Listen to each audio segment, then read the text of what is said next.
Good morning, everybody. This is the only time I think I'll probably have my back to the people in the room here. We'll switch over to my PowerPoint slides in just a minute, but I just wanted you to be able to see who it is who's talking. So, as Louise said, if you have questions, please just jump in when you have them. I know I hate it when I write down something on a piece of paper. I write down, like a word, an octopus, and then I can't figure out why the heck I wrote it down and what question it might have had anything to do with. So, I will have time for questions between the sections of the program. But if you have questions, please feel free to ask them. For the people who are here in the room, I run a very, very informal session. So please feel free to get up and get coffee, water, whatever you need when you need it. There's plenty of room up here. If, like me, you have problems with your back and you need to stretch out on a flat, hard surface, be my guest. I promise not to step on you. We'll have plenty of time here for discussion and everything. And so I'm looking forward to doing this. Now, you ready to put the slides up? Great, thanks, Louise. While she's doing that, I do want to thank Louise and Joe. They've been great to work with on getting this program set up, and I've really enjoyed working with them on this. So, and again, this is your time. So, if you have questions, or if I say something that really doesn't jive with the way your experience has gone, please feel free to stop me, challenge me. Some of the best programs I've ever been involved with have been when somebody's asked a question that took us off in a different direction, but turned out to have real impact on what we were trying to learn. So it's your time. I'm more than willing to make course corrections as we go along, so feel free to jump in anytime. You will have copies of the slides that I'm using on the Rails website after the programs are over, and there are some handouts here. We will have some things to work on while we're here in the room. Let's see. You all know where the restrooms are out the door and to the left. There's also Coke or Pepsi machines back there. Help yourself again, whatever you need to keep going. So, with that being said, let's go ahead and get started. So,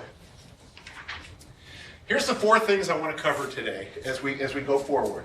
We're going to talk a little bit about internal assessment, which is how you understand where you are, which you really need to do before you get started with any kind of strategic planning process. If you don't know where you are, you could go anywhere. It's like the Lewis Carroll thing. If you don't know what your destination is, it doesn't matter what road you take. But that internal assessment is really important to understand what you're doing now and where you're going. The second part is the community understanding. How do you get that bone-deep knowledge of the community you're working with today? Not the community as it was 10 years ago, 20 years ago, 30 years ago, but how it is today and the best guesstimates we can make about where it might be 5, 10 years down the road. All of this is founded on the bedrock beliefs we have in library science. We're going to talk about that too. We're going to talk about the differences between principles, techniques, and outcomes, and how that fits into the kind of strategic planning we're talking about. And then we'll talk about how to effectively implement what you've learned into a strategic framework that you can use going forward to plan your library services. And the good news is this is the only kind of bullet point slide you're going to see all day. I don't like these kind of slides, but I figured you need an agenda, so this is the agenda. Okay.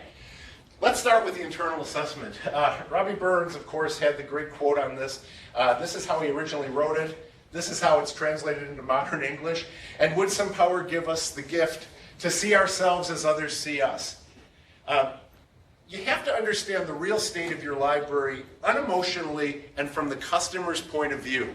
This is what's really important about this part. This internal assessment is not just knowing your own strengths, but understanding how those are perceived by the public you're trying to serve.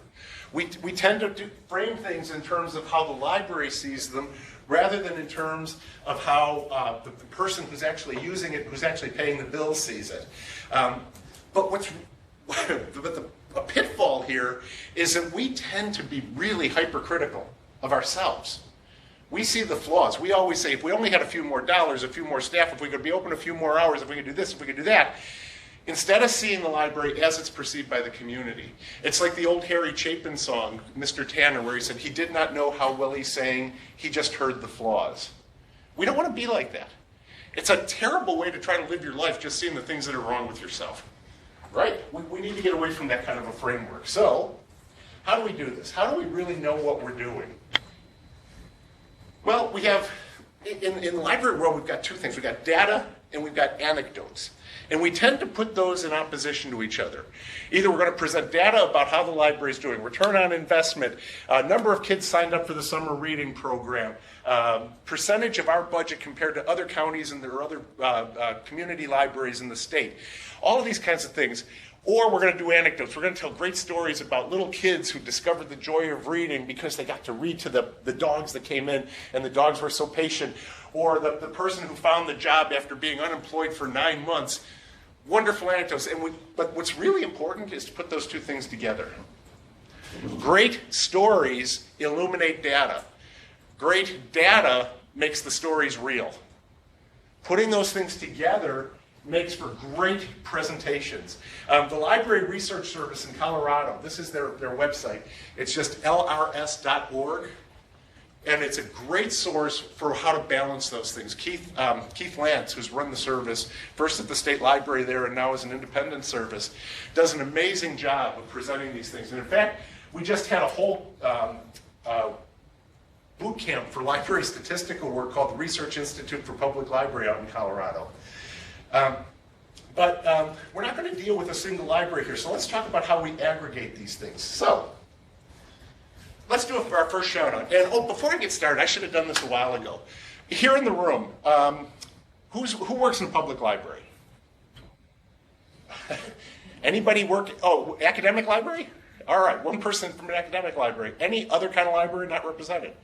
Okay, great, I'd just like to know. So, but let's start this. Tell me, what does your library do well? Uh-oh. Programming, that's great. Well, that's what? You want to make it a little more specific? Sure. We try and meet the needs of the community by having interesting programs for various interests. Okay. I don't know, educate people. Okay, great. How's it working? Great. People love it. All right. What else do you do well? Customer service. Customer service. How do you know? One-on-one, they really like it. One-on-one trainings, just so that they're important. They know that we care about them. Great. Somebody else. What else are you doing well? I'll bet you're doing things well that I know that you don't even know, and I haven't even been in your libraries. You got meeting space that you let the public use? Where else are they going to get that? Especially at the price you charge. Okay? I'll bet you're doing some incredible things with kids, with schools. I'll bet you're doing some things with faculty that they don't even expect in your academic library, that they weren't expecting. Things putting together resources for the classroom. Again, you're probably doing that with some of your teachers in your school districts as well. These are things that they perceive, that they see that you're doing, that you're not giving yourself credit for. Very important. I'm going to talk a little bit in a moment about how to do better on giving yourself credit for this. I thought I saw hands coming up. Yes, ma'am. Story times. Story times. Beautiful stuff. Yeah. Yep. I have a 6-year-old granddaughter who hit first grade running because she'd gone to the story times at the public library in my neighborhood. Love it. It's great news. What else are you doing well? Yes, sir. I think establishing and maintaining a climate of excitement and love and care by the staff. Mm-hmm. Great. Who else does evangelism for reading in your community and for learning? For adults especially, people who are out of school, people who are going through their lives, maybe in seniors who are maybe getting ready for the next phase of their lives. See, these are all things we do well that we just take in stride without even we don't think about it. We don't give ourselves credit for it. And I think it's something that we need to think about more than we do. Which takes us to our first activity, which is about appreciative inquiry. And we're ready for our first papers here. So we're going to give out 2 papers to you right now. The pink and the orange. The colors mean nothing, by the way. It's not a psychological test. It's just me. I like to have different colored papers. It makes things a lot easier. The first one is a handout. This orange one is a handout, which is just an introduction to this, which you can take back with you. The second one is a worksheet we're going to try doing here in just a minute. Oh, yeah, thank you. So, appreciative inquiry is a concept that came into business a number of years ago, probably 20 years ago. And about 7 or 8 years ago, Maureen Sullivan, who's the past president of the American Library Association, teaches at Simmons, she's a consultant in the library area, she brought it into the library field, and there's a reference to her article in this handout. It's the idea that building from strength is more productive than constantly trying to remediate weaknesses. Think of your own life, okay?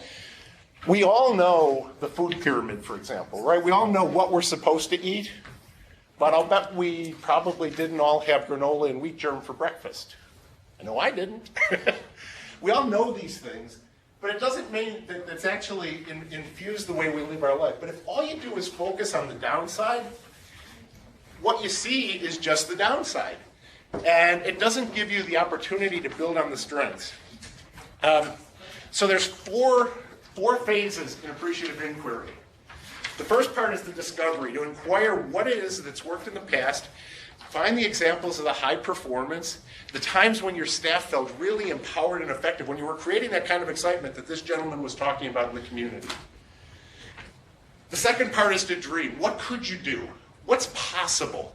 What's impossible? How can we build these big ideas and work from there? Oh, we didn't get this one on the other side, sorry. Oh, apologize. Thank you. That's okay. Yeah, this is, so I missed it, David. you want to dream big. You want to create this vision that can bring light to the idea of the possibilities.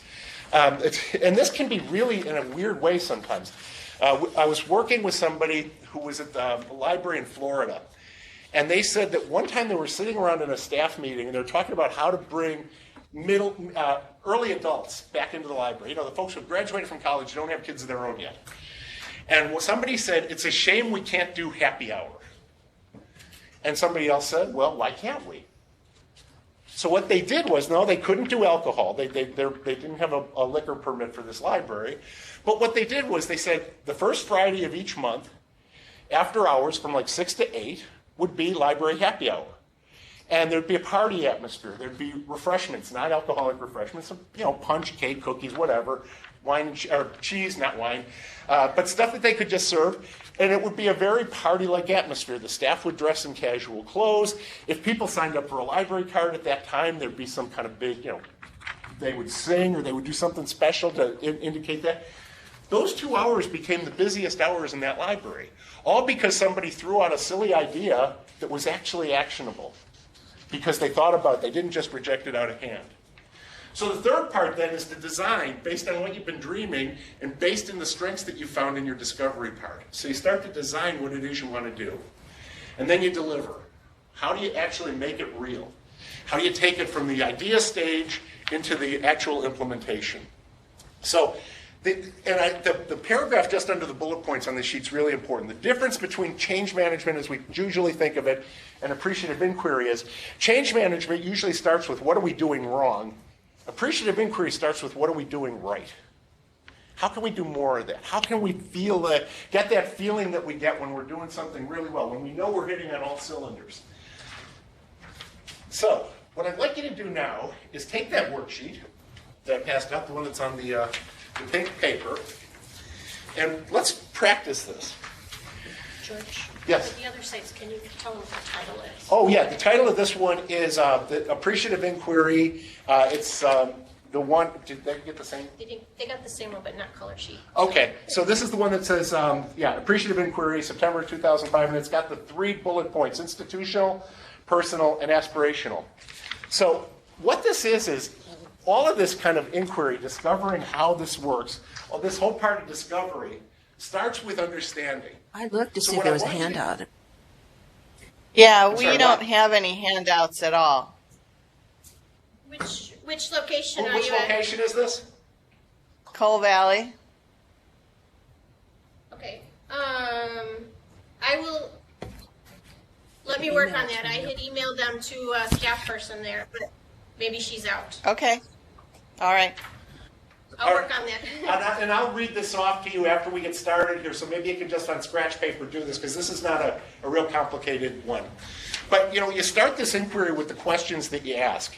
And if I could tell you one thing right from the get-go is the one question you never want to ask in strategic planning ever is, what would you like the library to do? Because the public doesn't know. They don't get paid to know. If you ask the public, what do you want from your library? They'll tell you more of what they're already getting for more hours and hopefully for less taxes. Yes, ma'am. When we were talking about the community survey at my library, this came up, and I agree with you totally. I'm like, this is not going to give us anything because they don't know what's out there.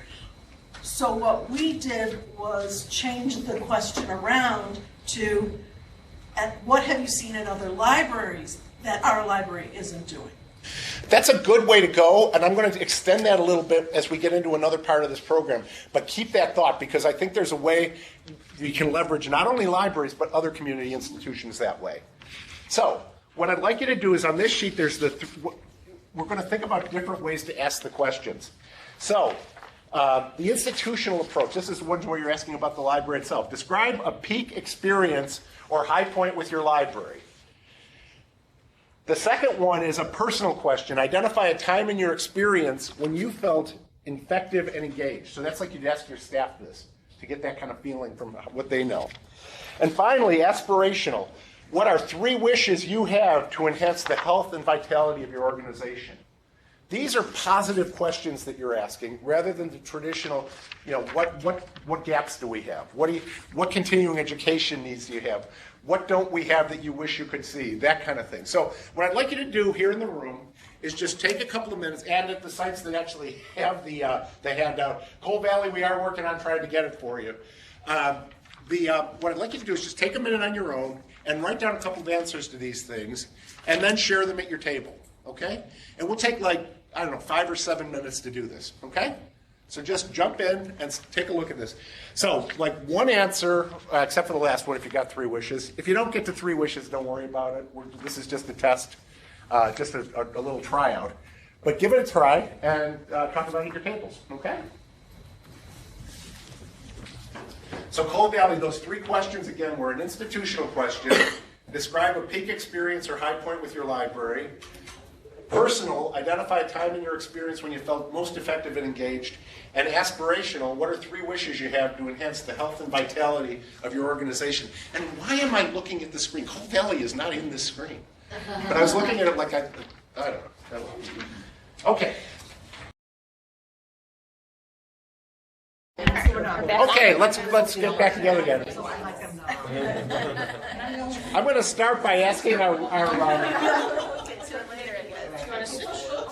no, that's okay. I think I'll leave that here. Just want to start by asking, we'll start with the regional sites. Anything specific that came out of your discussions that you wanted to share with the bigger group? They have to unmute, so it might take a second. Or they may not have anything. All right, then let's go to the room here. Anything you'd like to share with the group? Let me ask you something first. How did this exercise make you feel? Yes, ma'am. It was a little difficult for me because I've only been at the library 7 days. Have you had other peak experiences in your life, perhaps in a previous job? Maybe? Oh, thank goodness. Okay, that is an issue if you try to just look at it in terms of just libraries. But yes, ma'am. I felt like thinking about peak experiences or feeling effective and engaged really did sort of energize me. It reminded me that there are times when I really love my job. Mm-hmm. That's one of 2 feelings that I usually get when we do an exercise like this. What do you think the other one is? Depression. I wouldn't go so far as to call it depression, but I would get to the point where people think it's been a long time since they thought about that. It's been a long time since they felt really engaged.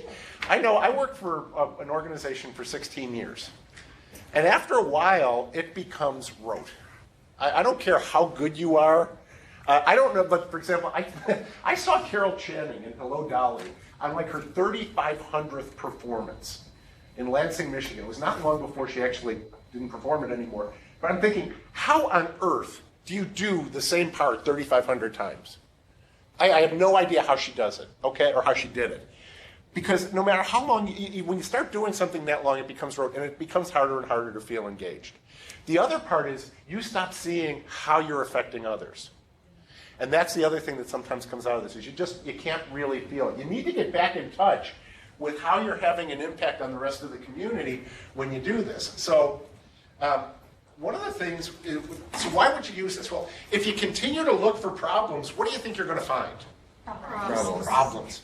If you start to look for what works and why, what do you think you're going to find then? You're going to find things that work. You're going to get lessons on why they work and how you can apply them to other things. You're going to figure out how to leverage those kinds of successes. So what do you think are some of the phrases we use in libraries and sometimes in the rest of our lives that are the language of problems? Stats are down.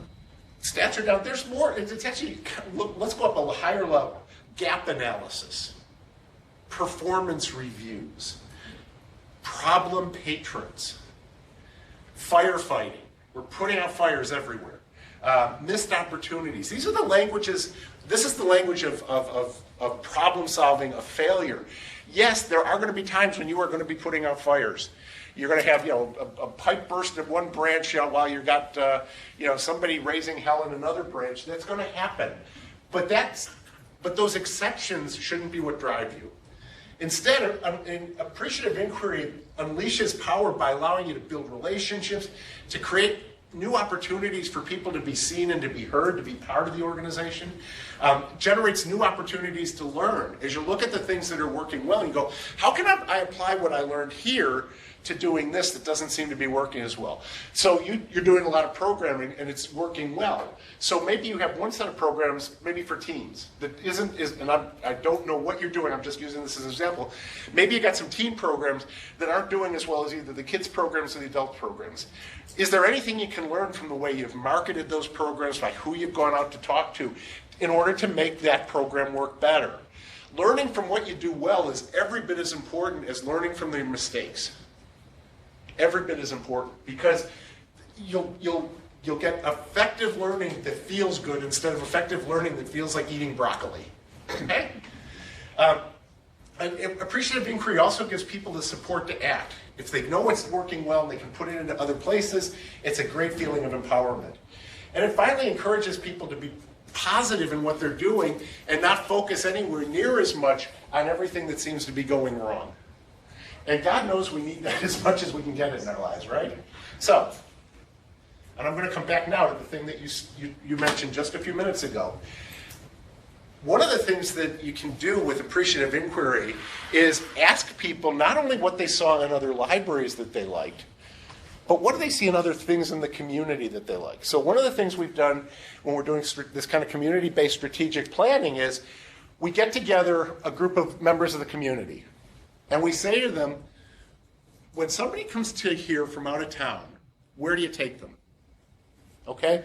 So it might be an amusement park. It might be a city park. It might be a museum. It might be a shopping mall. It might be somewhere that they like to take their out of town guests. So then we say to them, why? Why do you take them there? What's so cool about that garden? What's so cool about that amusement park, that city park? So then they give you a list of those things. And then you say, okay, the city park does these things. Is there anything in there that the library could do using library stuff? So maybe it always looks clean. Maybe it's the people that work there are very friendly and helpful. Maybe they got great hours. Maybe it's whatever.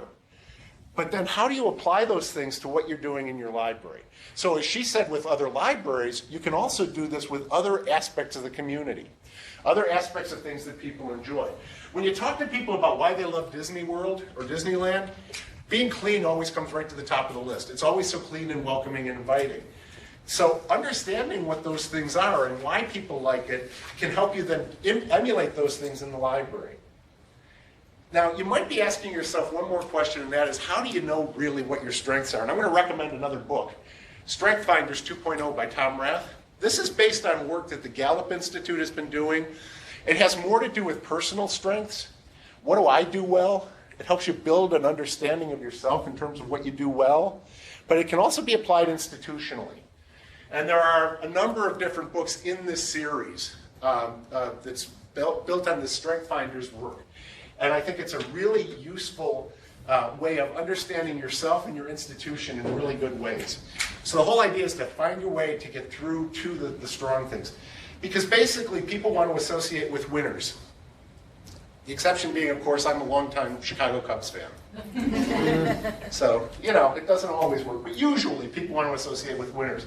Focusing on your deficiencies brands you as a loser. It's always constantly trying to do makeup. And that's just not a comfortable place to be. All right, this is pretty much the end of this part about the internal assessment. So, are there questions, comments, things people would like to... I'll start here in the room, and then we'll flip over and put the camera on you guys out in the regional sites. So, yes, ma'am.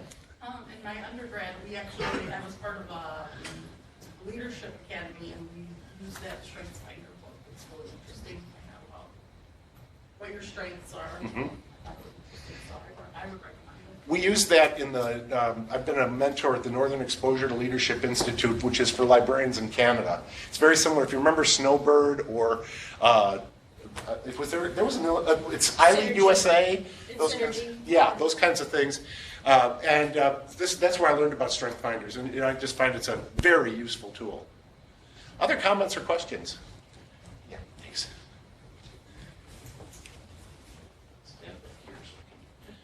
So, anything at Vernon or Quincy or Coal Valley? Oh, wait a minute. Oh.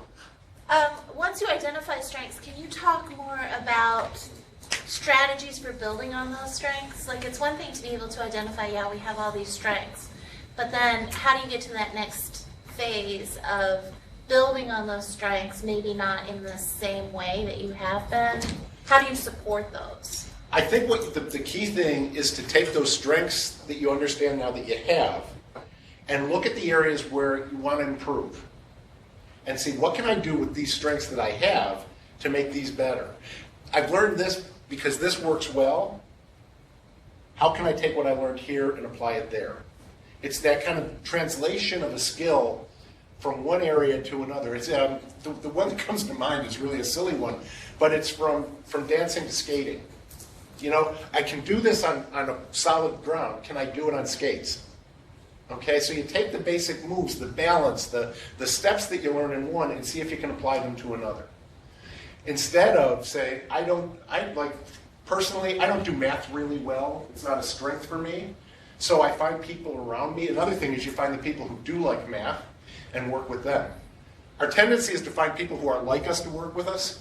It's better to find people who aren't like us to create a more solid unit. So you can work on the things that you do well. Maybe your verbal skills are better than your visual skills. So you get somebody who's a graphic artist who works with you to combine those things to work well. So understanding what your strengths are can help you find the things that you need to leverage those to the max. And then find the people that can help fill in the areas that you need that you don't do as well. We can go to each site. So. Okay, Vernon, do you have any questions there?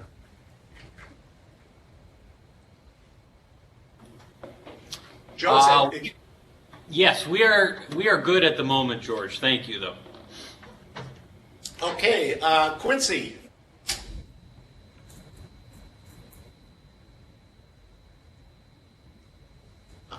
I think you need to unmute.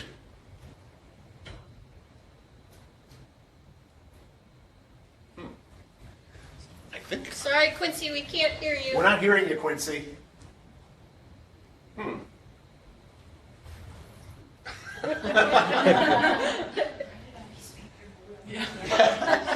you write it really big on a piece of paper and hold it up? While you're doing that, let me see, Coal Valley, anything there?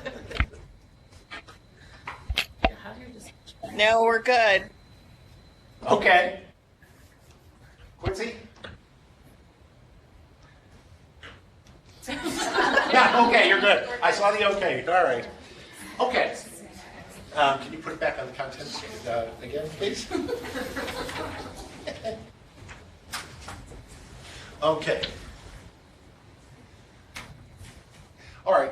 of what I'm talking about here in this kind of a strategic planning process is that bone deep understanding of the community that you're serving. And I'm going to start with a little cautionary tale.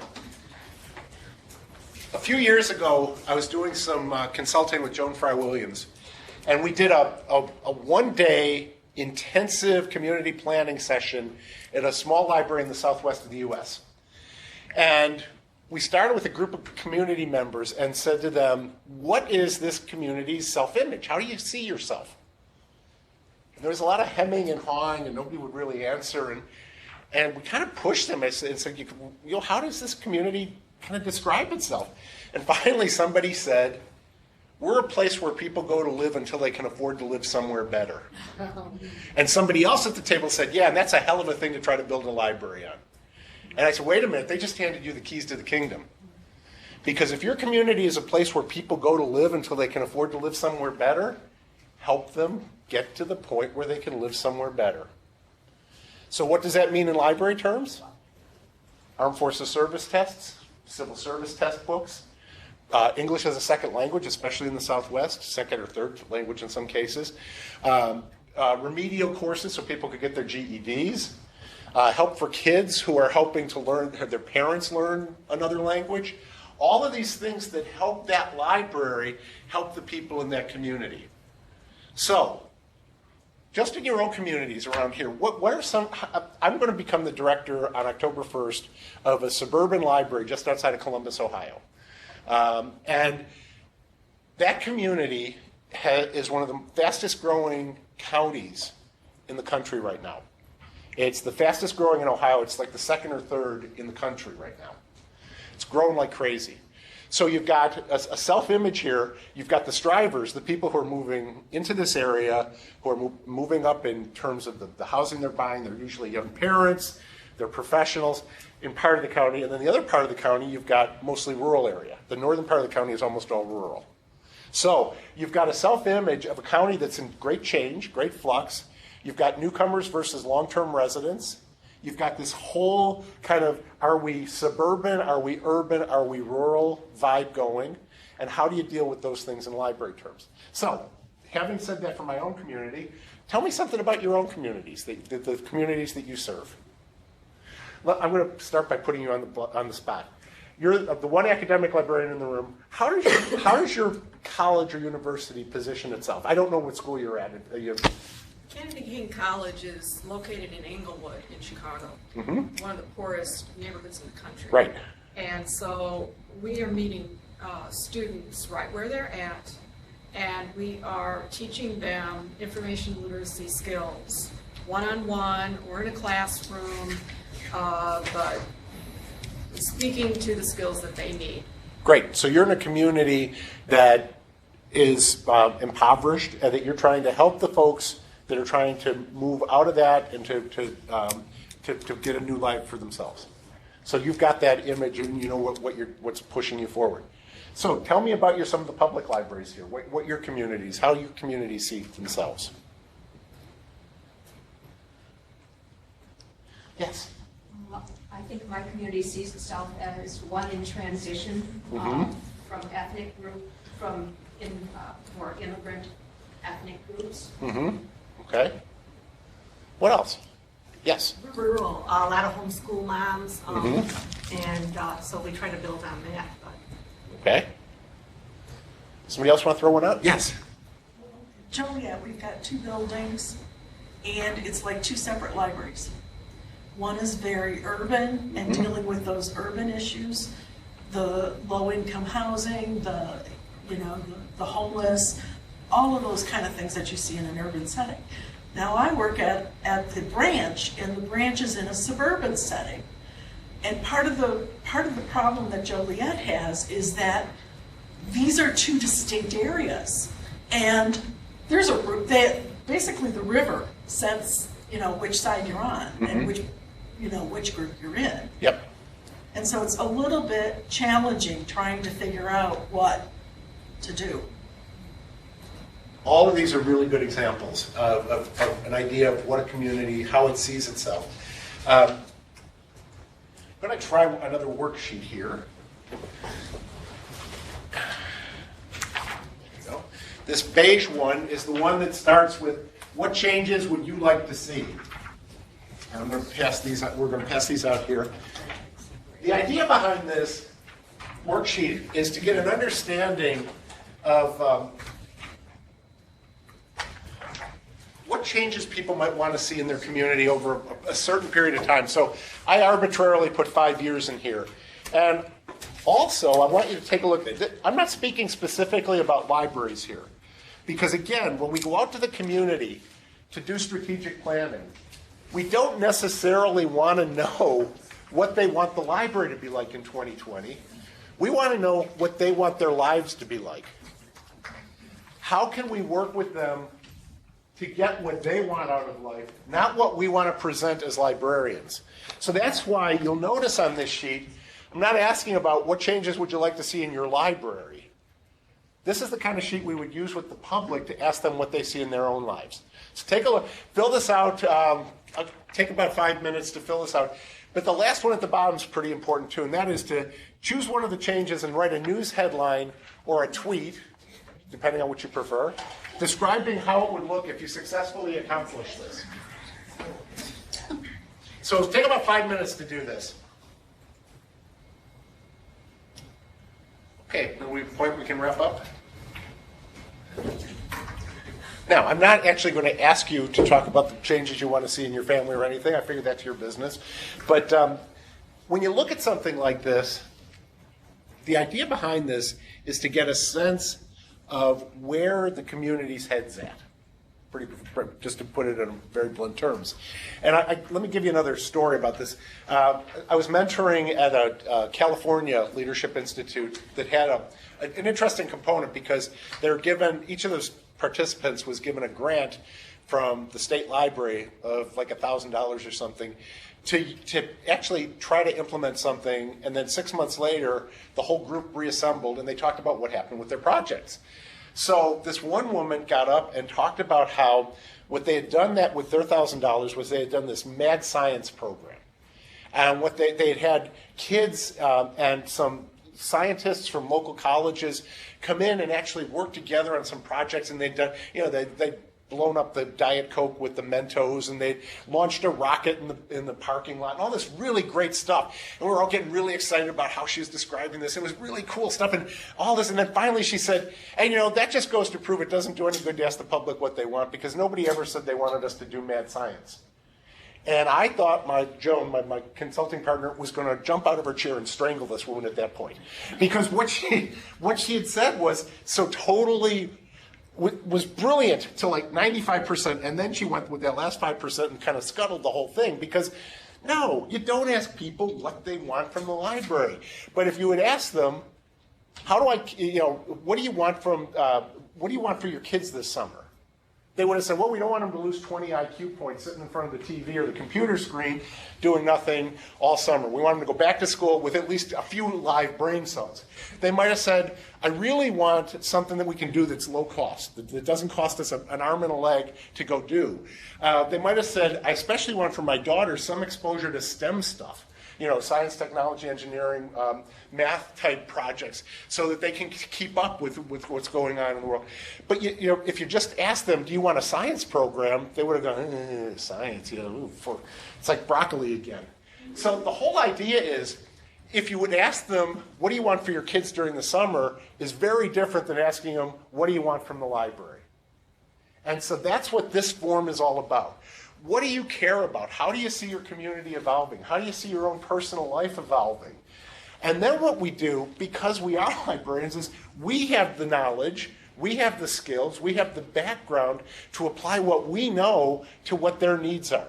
So if you'd ask them, what do you want for your kids in the summer, and they listed those things, we would have said, oh, we can do something about that. We'll do science projects. We'll get the kids involved that way. You can't expect the public, which is the beneficiary of the program. It's like, if the old Henry Ford story, where he's alleged to have said, when somebody said, what kind of advice did you get about building the automobile? He said, if I'd asked people what they wanted, they would have just said faster horses. Okay? What they wanted was to get from point A to point B faster, probably with less waste. And so the car was the answer, not necessarily faster horses. So, one thing that's important about this, and one thing that this leads to that we don't necessarily always understand, is that our communities are constantly changing. You brought this up earlier, where communities change from one ethnic group to another. I worked in a branch of the Buffalo and Erie County Public Library when I first started in libraries back in high school. And this library had a terrific collection of materials in Polish. It had novels that were originally written in Polish. It had novels in translation, magazines, a newspaper. It had nonfiction in Polish. The trouble was the Polish community had moved out of that neighborhood about 20 years before I started working there. What they needed was materials in Spanish for the Puerto Rican kids who were living in the neighborhood. They needed more stuff about the African American experience. They needed more stuff for kids who were dropping out of high school. All stuff that was just kind of lost on them. The community had changed right around them, and at that point, the library died, basically, because they had ignored what was going on in the community that they were supposedly serving. So how do you find out how your community is changing? What do you do? What do you do to learn about these things?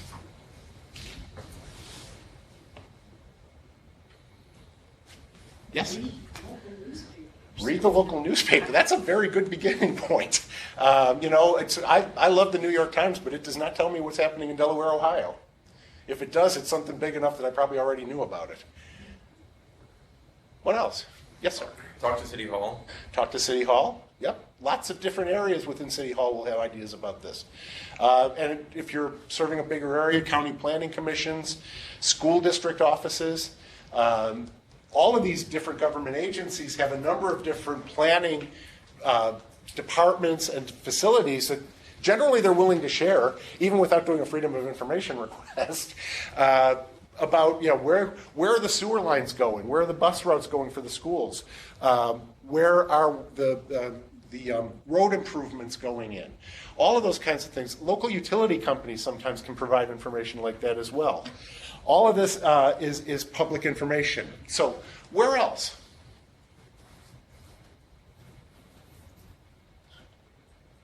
One that you're probably all already using, Facebook. I don't care what community you're in, how small it is, how rural it is, how remote it is. I'll bet there's a Facebook community of some sort around your community. I was doing this program about 5 years ago for the Northern Ontario Regional Library Service, which is like everything from about 50 miles north of Toronto up to the Arctic Circle. So you can imagine, this is pretty rural country. And so I went online, and well, first I went to an atlas, and I found a couple of cities with very long First Nations names, plugged them into Facebook, and there were multiple Facebook groups 5 years ago for these native communities. So I'm guessing that in Chicagoland and in this area, there are probably communities like this all over the place. So you mentioned homeschoolers earlier. Homeschoolers are very active on Facebook.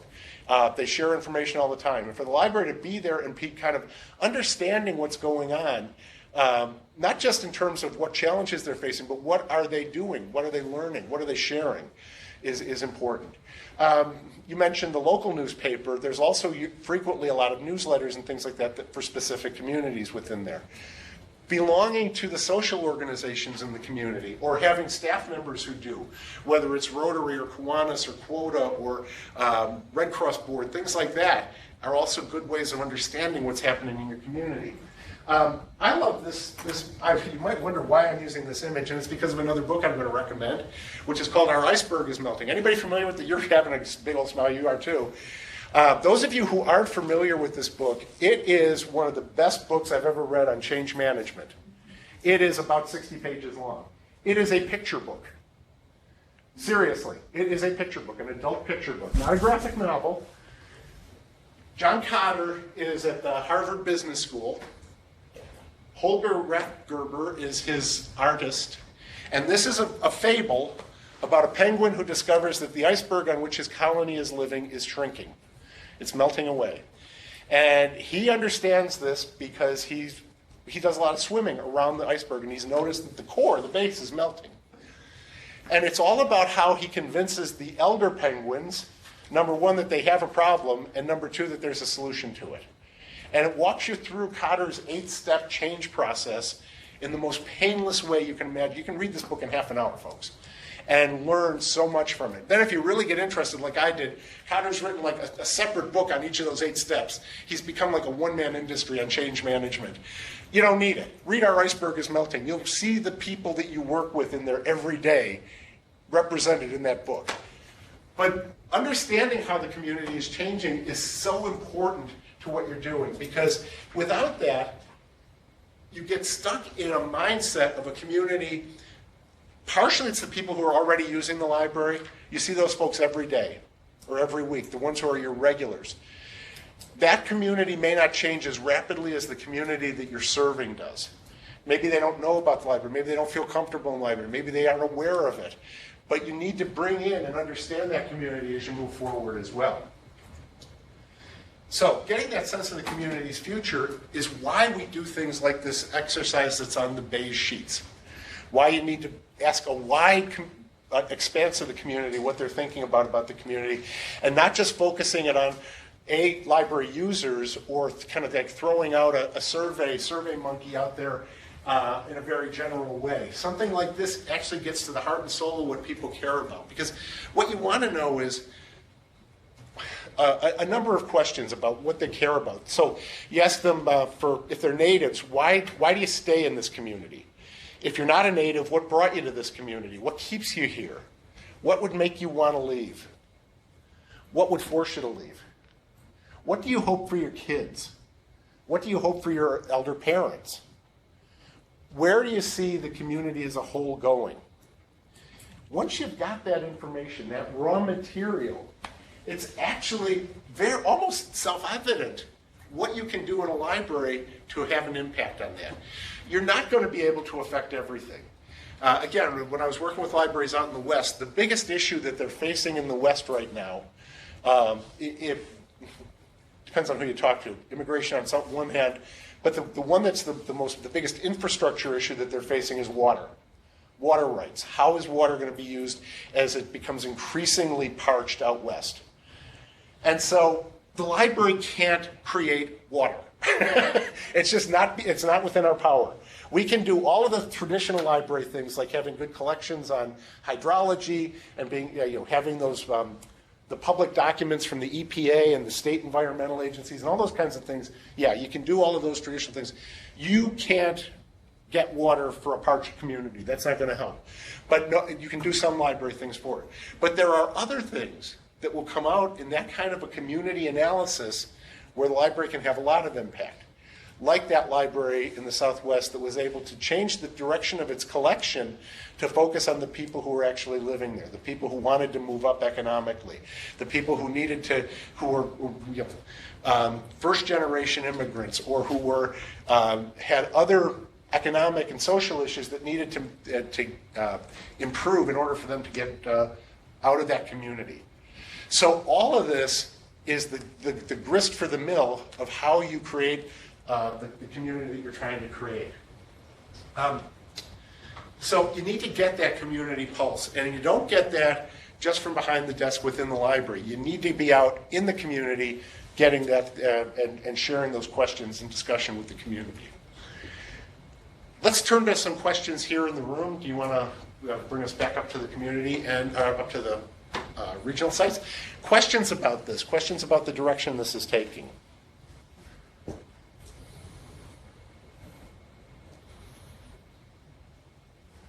Do you think you could do this? Does this feel comfortable? Does this feel like something you could do? And one thing is, when you ask people, what do you think the library should do? They feel put on the spot.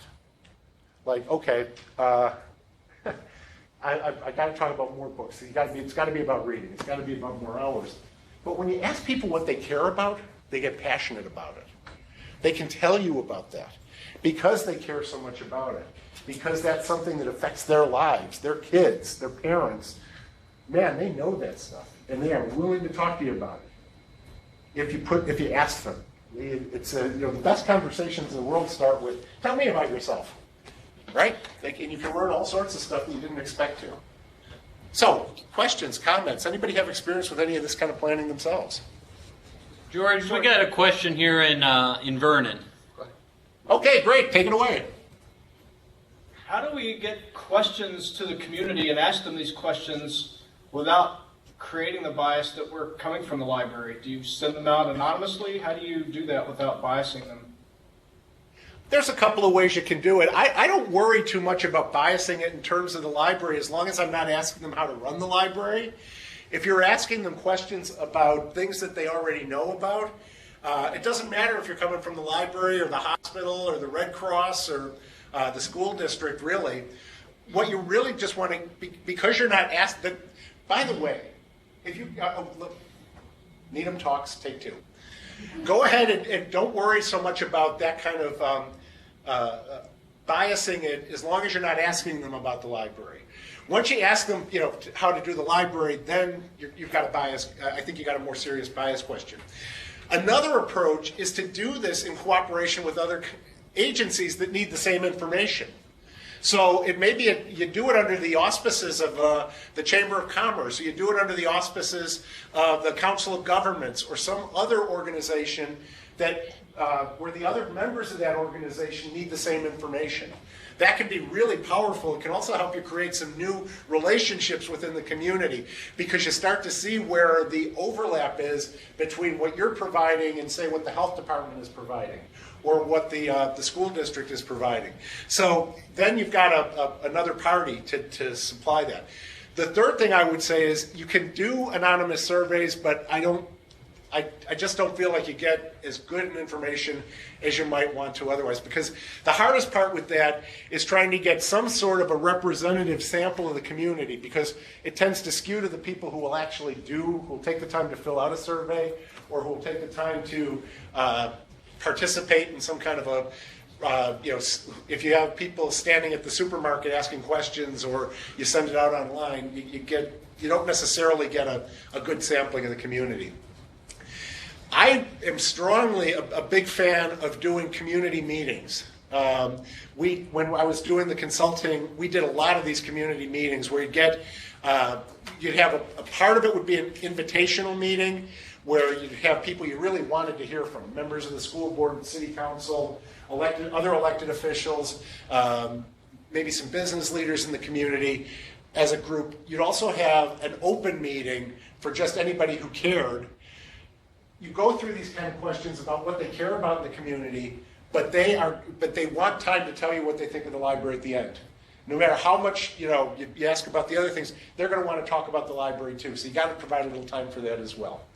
But I think that this is a real opportunity to gather information that a lot of different agencies in the community can use, and a good opportunity to start some new relationships. Does that help? Okay, thanks.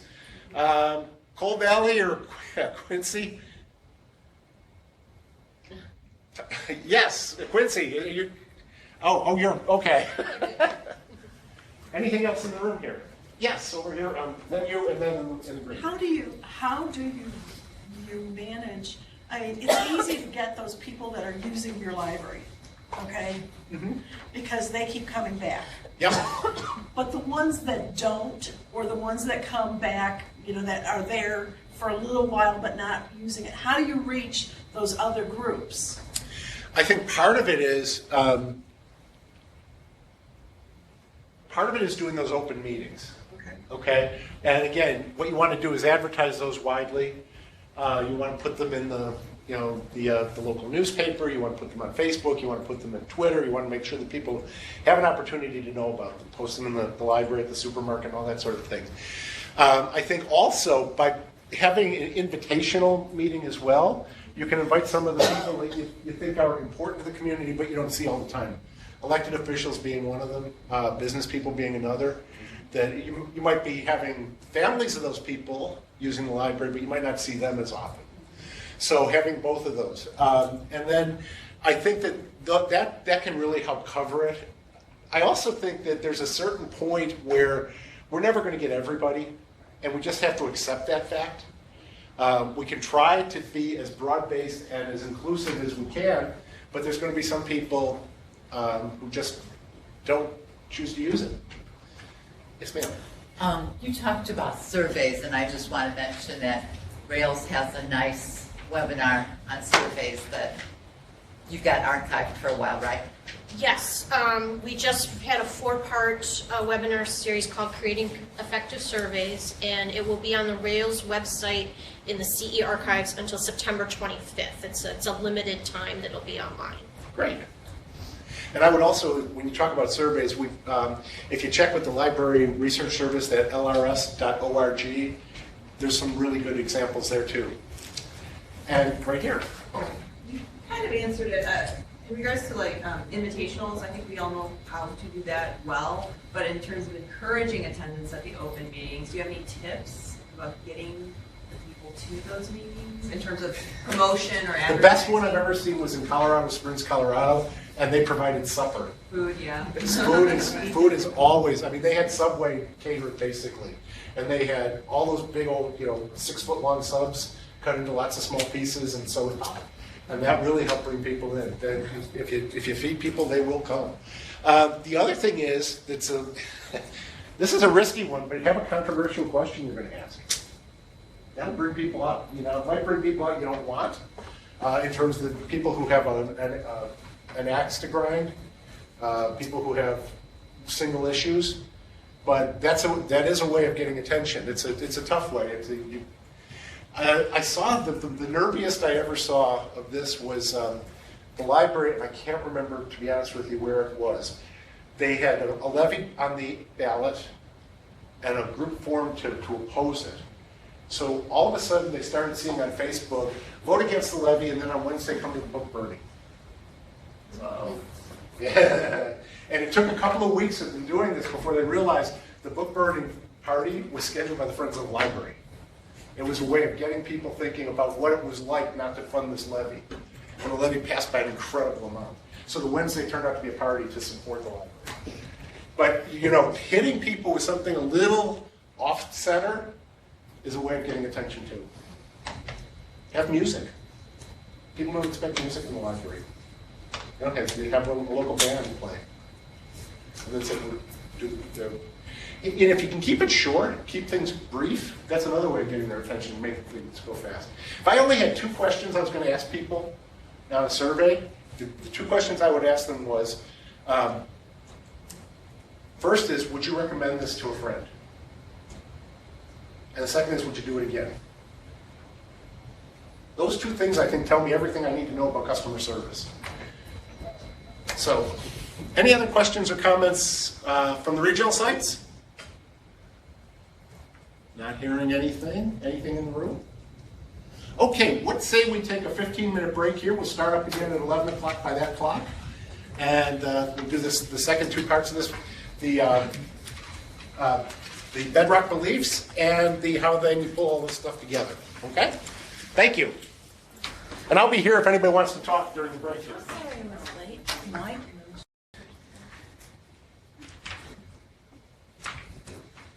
Okay, like any profession, we have a set of beliefs and principles that inform our work and determine what it is we do. And I like to refer to those as the principles within our profession. So we have principles, we have outcomes, and we have techniques. The principles are those bedrock beliefs that we all share within the library community that I think are they're the things that don't change over time. So things like intellectual freedom, like the right of people to have free inquiry of information, the importance of making kids into good readers, the support for the growth of the individual. I think all of those things are kind of the bedrock beliefs within our field. We also have outcomes that we're looking for, the things that happen in our community because of the work that we do.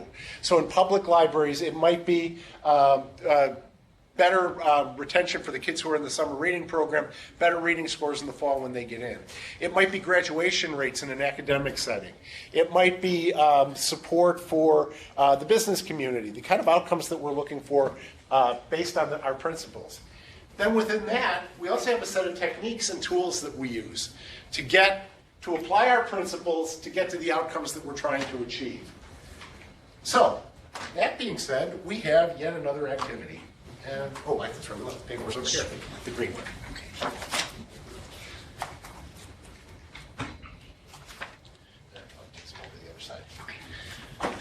Okay, so what I've got here is a checklist. And there are no right answers, okay? This is not a quiz. This is just a way for you to think about this.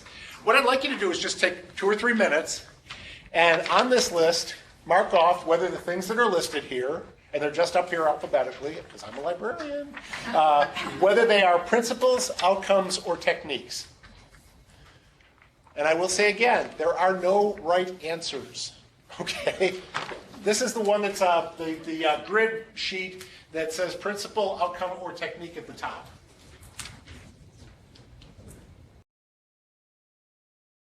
But at one point they said the question was on the long-term preservation, and somebody said principle, somebody said outcome, somebody said technique. Okay, so that is a perfect lead-in to what I want to talk about. Did you find a lot of differences at your table about how you'd laid these out? Yeah, really. I'm not. No, you two didn't. I noticed that when you were talking, but yeah. It's interesting because, in my opinion, almost everything on this sheet is either a principle or either an outcome or a technique. There are very few actual, honest-to-God principles on here. Intellectual freedom, open access to information. To me, those are principles. Those are the things. That's why I got into librarianship in the first place. Those are the heart of the matter to me. The biggest fight I've ever had over this particular sheet was over the Dewey Decimal System. So what do you see it as? Technique? See, that's amazing because I almost had people come to blows over whether that was a technique or a principle. Because one of them was looking at it as a philosophical system of organizing information in the world. And the other one was thinking of it from the user's point of view of just how can I find the books on Italian cooking.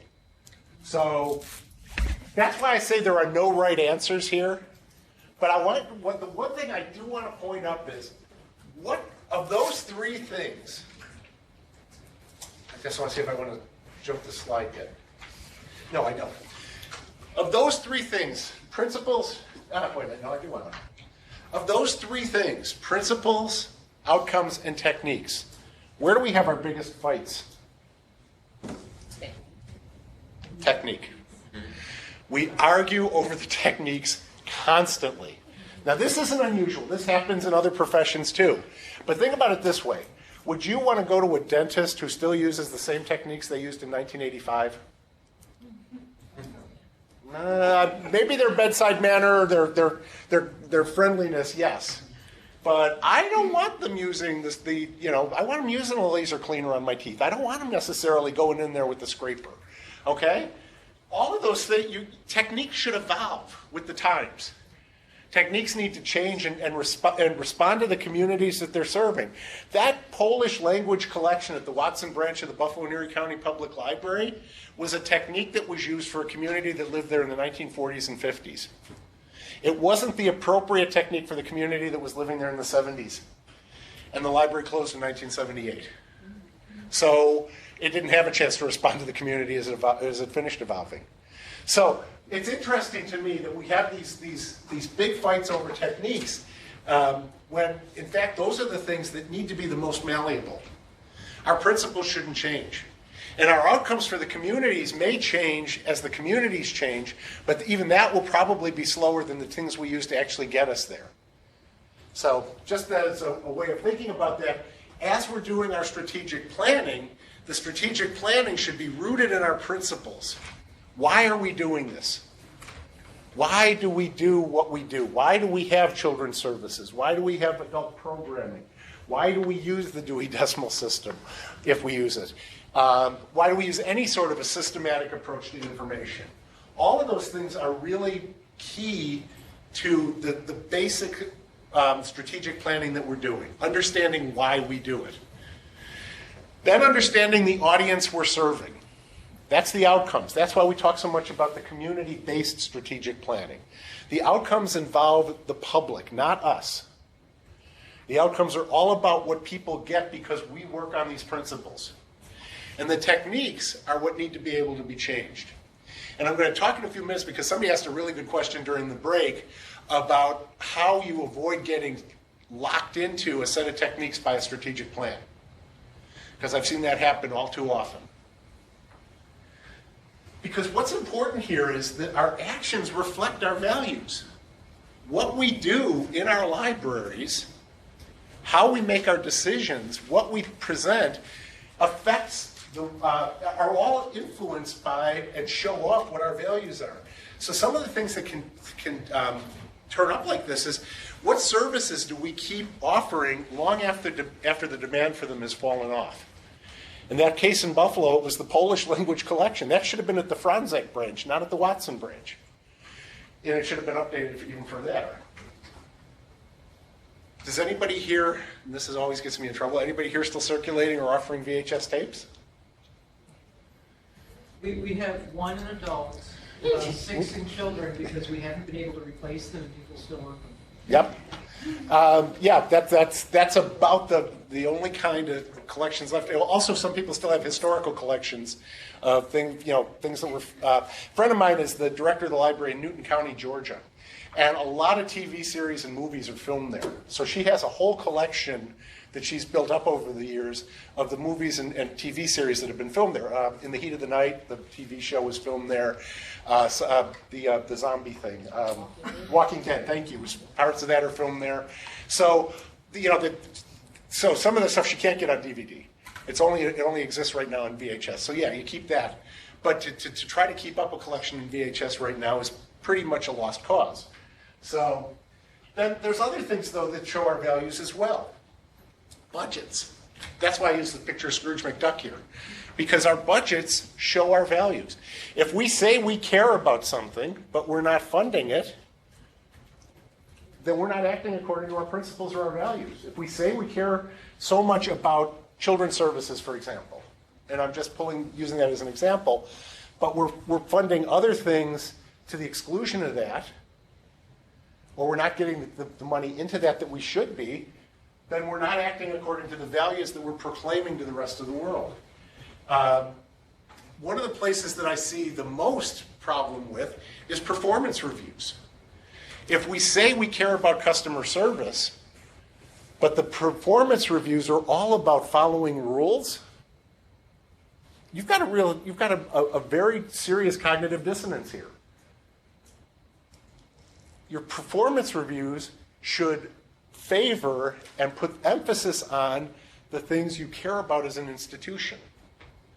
And so if it's all about just following the rules instead of how did I do in terms of providing good customer service and making sure that people left the library happy and satisfied with what they got, is it's creating this kind of dissonance between the two. Public behavior policies. What do we value? How do we phrase what we care about? I've seen public behavior policies that are written like the Ten Commandments, like they were written by an Old Testament God. Thou shalt not, thou shalt not. And I've seen public behavior policies that are all about what you can do in the library instead of what you can't do there. And if we're talking again about customer service, how you phrase those is very important. And your choices reflect your values. So how you phrase these things is very much a way of showing what you really care about. Any questions on that? I know some of this it takes time. I mean, believe me, I understand that you don't change your public behavior policy overnight. You don't change your performance reviews overnight, especially if you're in a collective bargaining agreement situation. But I think it's one of those things you have to be paying attention to if you really want your institution's actions to reflect what you say your values and principles are. Any questions from the regional sites on this?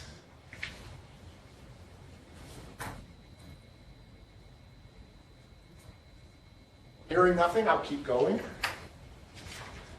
Okay, so I say again, it's important to align what we're trying to do with what the community wants rather than trying to drag them along to the way we think. And that's why actually this is a really bad picture for what I'm trying to say, because we're not there to rescue people. We're there to support them. We're there to align what we do in the library with what they're trying to do as well. Too often we see ourselves in this kind of Mighty Mouse situation, here I come to save the day sort of thing. When in fact, what we're there for is to try to help them get the most out of their lives that they can. Whether they're kids in school who are trying to learn something beyond what they get to learn in their regular day-to-day activities, whether it's the student trying to get through college and finish in a reasonable amount of time, whether it's somebody looking for a job or a senior trying to figure out what they're going to do after they retire, we're trying to align with what they need. And this is actually, when you think about it, it's a lot easier for us to align to them than for us to try to drag them to do what we want to do. Because there's a heck of a lot more of them than there is of us. And we've gone through phases in libraries where there was a time when we really set ourselves up as sort of like that shining city on the hill for intellectual activity in public libraries. And there's a few libraries that still see themselves that way. And that the most of libraries, though, are seeing is if they can work with their communities, align with their communities, they'll be more successful, they'll have better support, they'll have better luck on their levies than if they try to be more prescriptive for their community, like how they should act and behave. This means, in some cases, putting aside some of the affection we have for the way we've historically done things, and that's not easy, and you've got a question, excuse me. Well, just kind of piggyback on what you were saying. If we I too worked in Inglewood until 2 weeks ago. But when we see ourselves, I noticed that too, we see ourselves as we're rescuing people. And then our patrons then come in and they see us as a social service. Mm-hmm. And so how they respond to us, like even doing a reference interview is hard because in a social services setting, it's almost like they're asking you questions so they can deny you service or say you don't need them or you're not eligible for them. And when I'm asking questions, I'm just trying to get to the bottom of what you really need. But then it also affected how we were funded or how we were looked at, because then people outside of certain communities they see it as an entitlement program too, like, well, get rid of it, it's not needed to get rid of it. Yeah. I think there's a constant tension between that, and it's becoming more pronounced as that sort of philosophy of what government is for has become argued more. So you've got the kind of the Club for Growth, Koch brothers view of the world that you should be able to do government, you drown it in get rid of it, everything, to a much broader sense of Bernie Sanders' sense of what government should be, and everything in between. And I think we have a constant part of our job has been reimagining what it is we do. And right now, public libraries generally are on an incredible high in terms of public perception. Because if you look at two things mainly have helped. One is what we did during the Great Recession, where we really focused on helping people find jobs and kind of get back on their feet. And the second thing is what happened in Missouri, with the library that stayed open during the crisis. Why can't I think of the name of the town? Ferguson, thank you. And then the same thing happened in Baltimore, where they kept the libraries open so that they could serve the kids, serve the community, and help it keep going. And then there's also some parts like what the libraries did in Louisiana after Katrina, being open and being the kind of the second level of recovery for communities. So public libraries are kind of on a high right now. And I think we need to leverage that. We need to keep that going, because what you're saying is true. There's a lot of, is this actually a government function? Is this something government should be doing? And all of that's being questioned right now. So, but then to get back to your initial thing about the reference interview as opposed to a social services interview, I think like any kind of a negotiation, which is what a reference interview is, you need to lay your terms out at the beginning. Say, look, in order to help you find what you really need, I got to ask you some questions, and it's just so I can get you to the right thing. It's not so I can tell you we don't have it.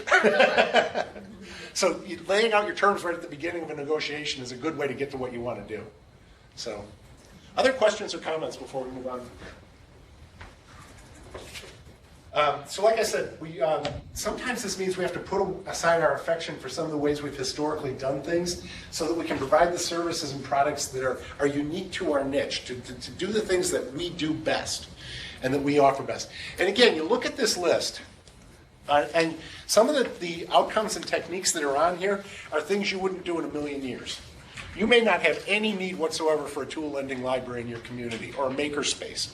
There may already be a joint vocational college that's already offering a makerspace. Or there may be a really good hardware store that provides stuff like that. You don't need to do those sorts of things. But you have to do them consciously. You have to pick the things that are right for your community where you're filling a gap. We've traditionally filled the gap of providing reading material for a community. When we started with this value proposition in libraries, where that neighborhood I grew up in that I was talking about, there's not a family in our neighborhood that could have afforded an Encyclopedia Britannica or a World Book. We had an encyclopedia at home because we could buy it for 39 cents a week at the A&P. So we had a Funkin' Wagnalls encyclopedia. I see some people smiling. They remember those brown volumes that you bought them at the supermarket every week until you had the full set. But ordinarily, that wasn't going to happen in our community. And so the community got together and gave the library a sum of money and said, go out and get stuff. And we would go out and buy the stuff. We'd select it, we'd catalog it, we'd classify it, we'd do catalog cards, we'd put Mylar jackets on it, we'd put little stickers on the spines, we'd put the books on the shelves, we'd open the doors, and we'd say, come on in and use it.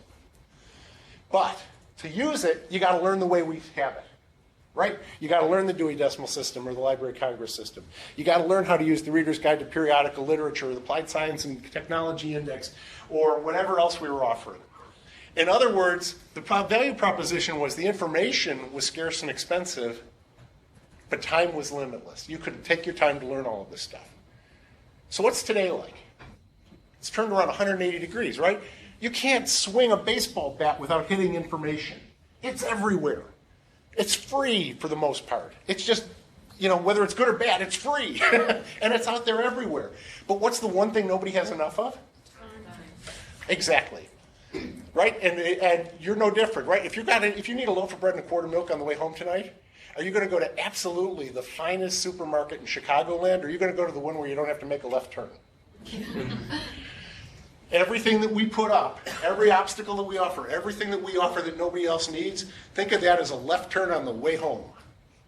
It's an obstacle to using the library the way people need to. So the more we can get out of those, the more of those that we can get out of the way, the more effective we're going to be. Again, any questions on this before we move on to the final step, which is the actual work involved? This one I do a little shorter because most of us know this already. So, all right, so we're going to talk now about effective implementation.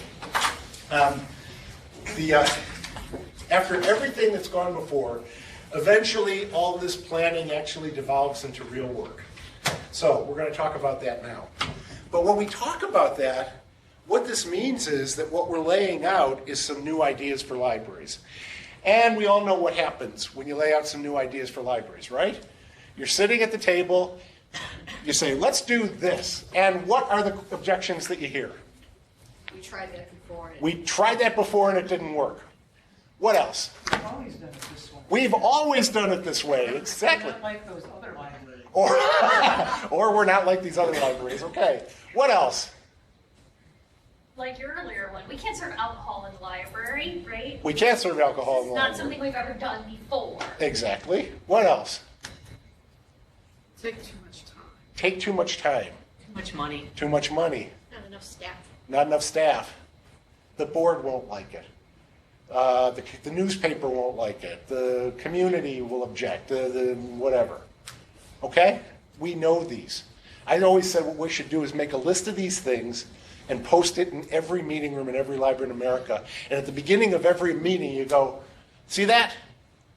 Okay, we're done with those questions. Now, move on. But they happen. These questions come up again and again and again. And so, what I'd like to do is to describe a process for getting around this. Let's take one of those questions. We tried that before and it didn't work. What's the usual reaction? If I say, all right, let's offer downloadable video in the library. And somebody says, we tried that in 2010 and it didn't work.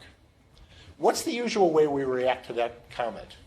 There's a number of ways. I shouldn't say the usual way. Kind of depends on who it comes from. That's part of it, Like yes. a senior person, sometimes people just back off and let it happen, you know. Right? Get defensive. Get defensive, right? That's another way.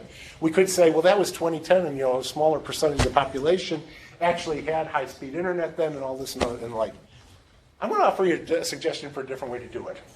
So that classic objection comes up. We tried that in fill in the blank, and it didn't work.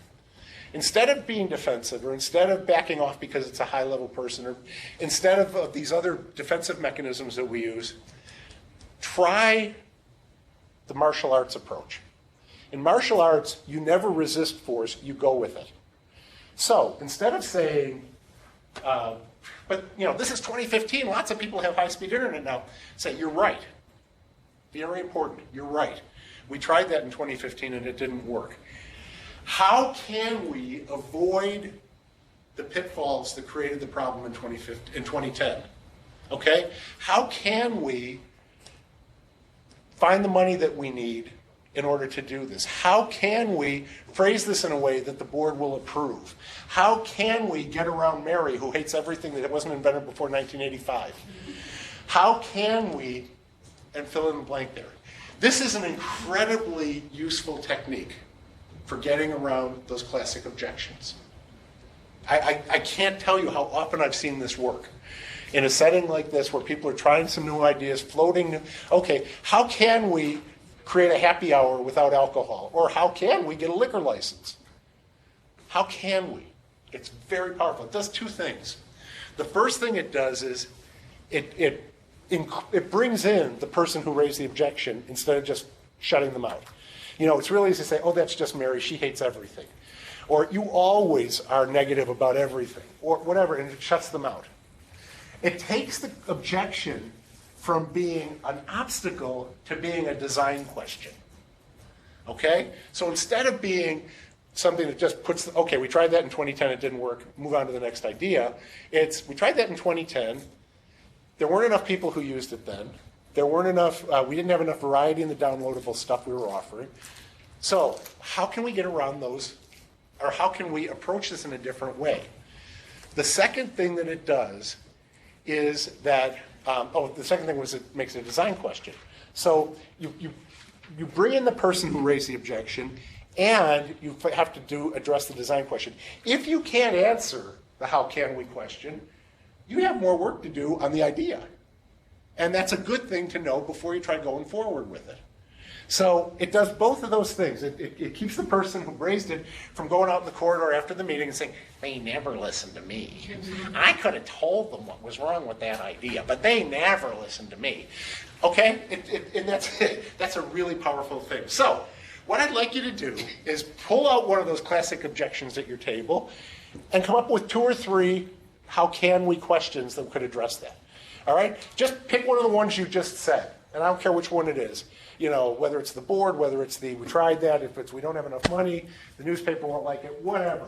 And just write some how can we questions around that. And we're only going to take 2 or 3 minutes for this. It's just for some stretch your brain a little bit here.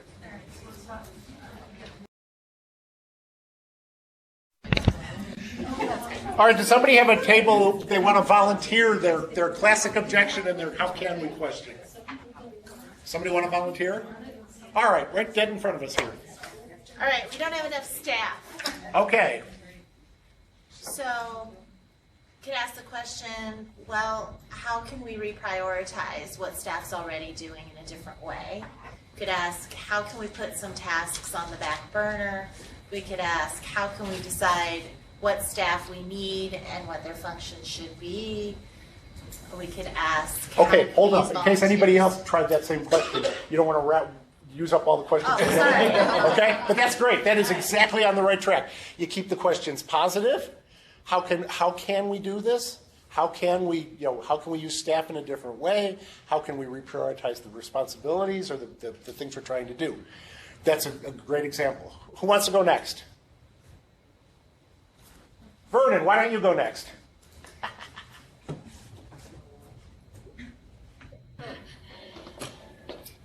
How can we restructure our homeschooling program to draw the people who used to come and are no longer coming, or to draw people that are not coming that we know are homeschooling back to the program? Okay. Yeah, again, keeping it on the upbeat, keeping it, that idea about restructuring, yeah, that's great. Thank you. Okay, somebody else in this room. Okay, right here. Okay, well, we're glad to have the question that... Can you speak just a little louder, please? Thank you. We're glad to have the question that they had previously tried self-checkouts and it hadn't worked, and now they want to go back to using self-checkout. So the question was, we've done that before, it didn't work. So we came up with, you're right, we did try it before, but now self-checkout technology has improved. It's helps save staff time if it's just somebody that just wants to check out quickly. Okay, let me stop you here, because what you're doing is giving the reasons. You're not asking the question. So, you're right, we tried self-checkout before, it didn't work. How can we redo self-checkout so it'll be more attractive to people? So, how can we investigate whether the technology's gotten better? How can we see if there's been any studies on return on investment or public reaction to self-check? So you want to make sure you're asking the questions, not making a statement, because if you make the statement, you're back into the defensive mode. Even if they're positive statements, they're still in a defensive mode. Asking the questions makes them a design feature instead of a reaction. And the lady in the green right next to you had a question or a So comment. are you essentially trying to get your opponent to solve the problem themselves, I guess? That you're trying to have the person who's raised the criticism involved in answering the criticism. So you always see that thing about bosses: don't just bring a solution, bring a solution, don't just bring a problem and a solution. What you're trying to do is get them involved in addressing the solution. It doesn't always work. I'll talk about that in a minute or two. But I've seen it work more times than I've seen it fail, where you're getting the person involved, because for most part, the people who raise the classic objections are really disappointed optimists. They're people who have been through, we tried that and we had mud on our slacks for weeks after that. And they don't want it to happen again. They care about the institution, they care about their own reputation and the reputation of their colleagues, and they really don't want to see it happen again. But if you can think it through in a different way, and they're part of that, then they're more likely to be part of the solution instead of just being raising the objections. So there's nothing insidious about this. It's not like you're trying to co-opt the enemy. But what you're trying to do is make sure that all of the concerns that people have get addressed, and that you're bringing everybody into the solution. Because the old saying goes, none of us is as smart as all of us, even the ones that don't necessarily agree with us right from the beginning. Okay, let's see. Quincy, I'd love to have you do this. Is there any? Yes, hi.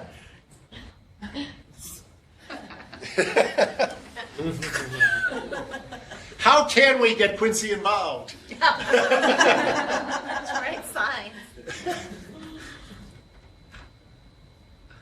I don't know why. I don't know why. Well,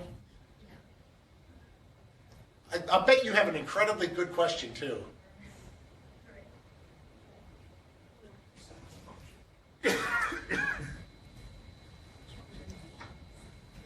Oh, well, let me try Coal Valley. Do you have a question?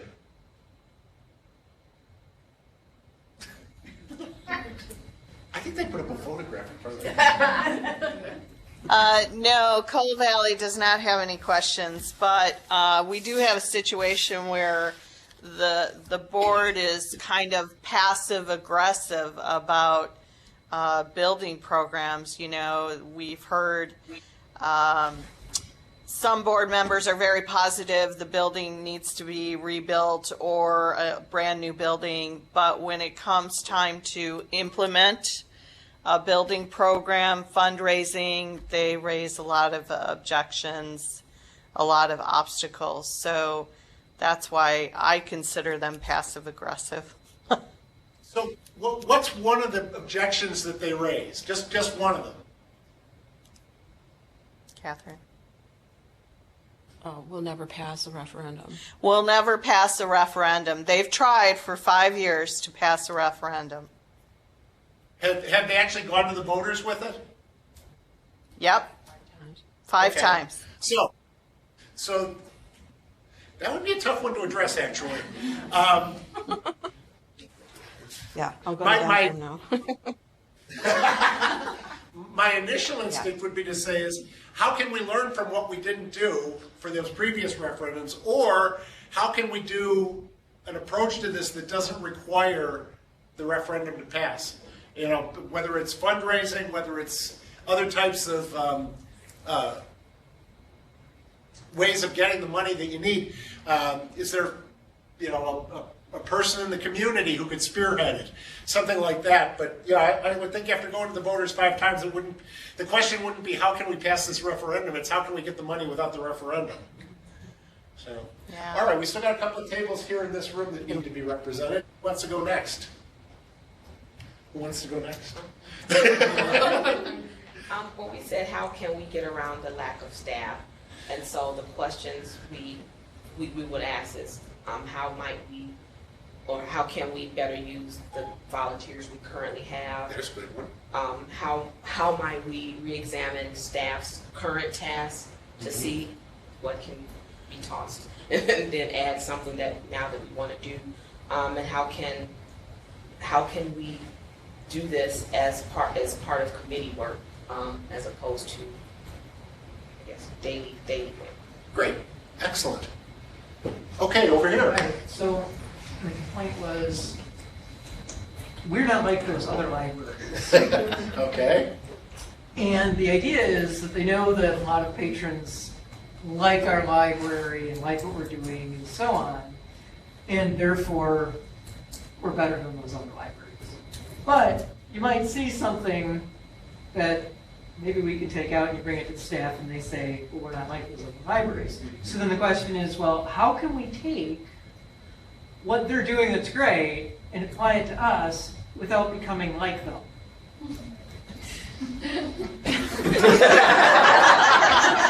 And there's the challenge. Yeah. But once you phrase it that way, then I think then they can just start looking at the specific service, the specific tool. How can we like get offering ebooks? How can we get the results they're getting without? They're doing it. Right. Yeah. So it's focused on the results Right. instead of the process. So we're still superior to those other libraries. Right. Because we're always going to have a better We're not process. like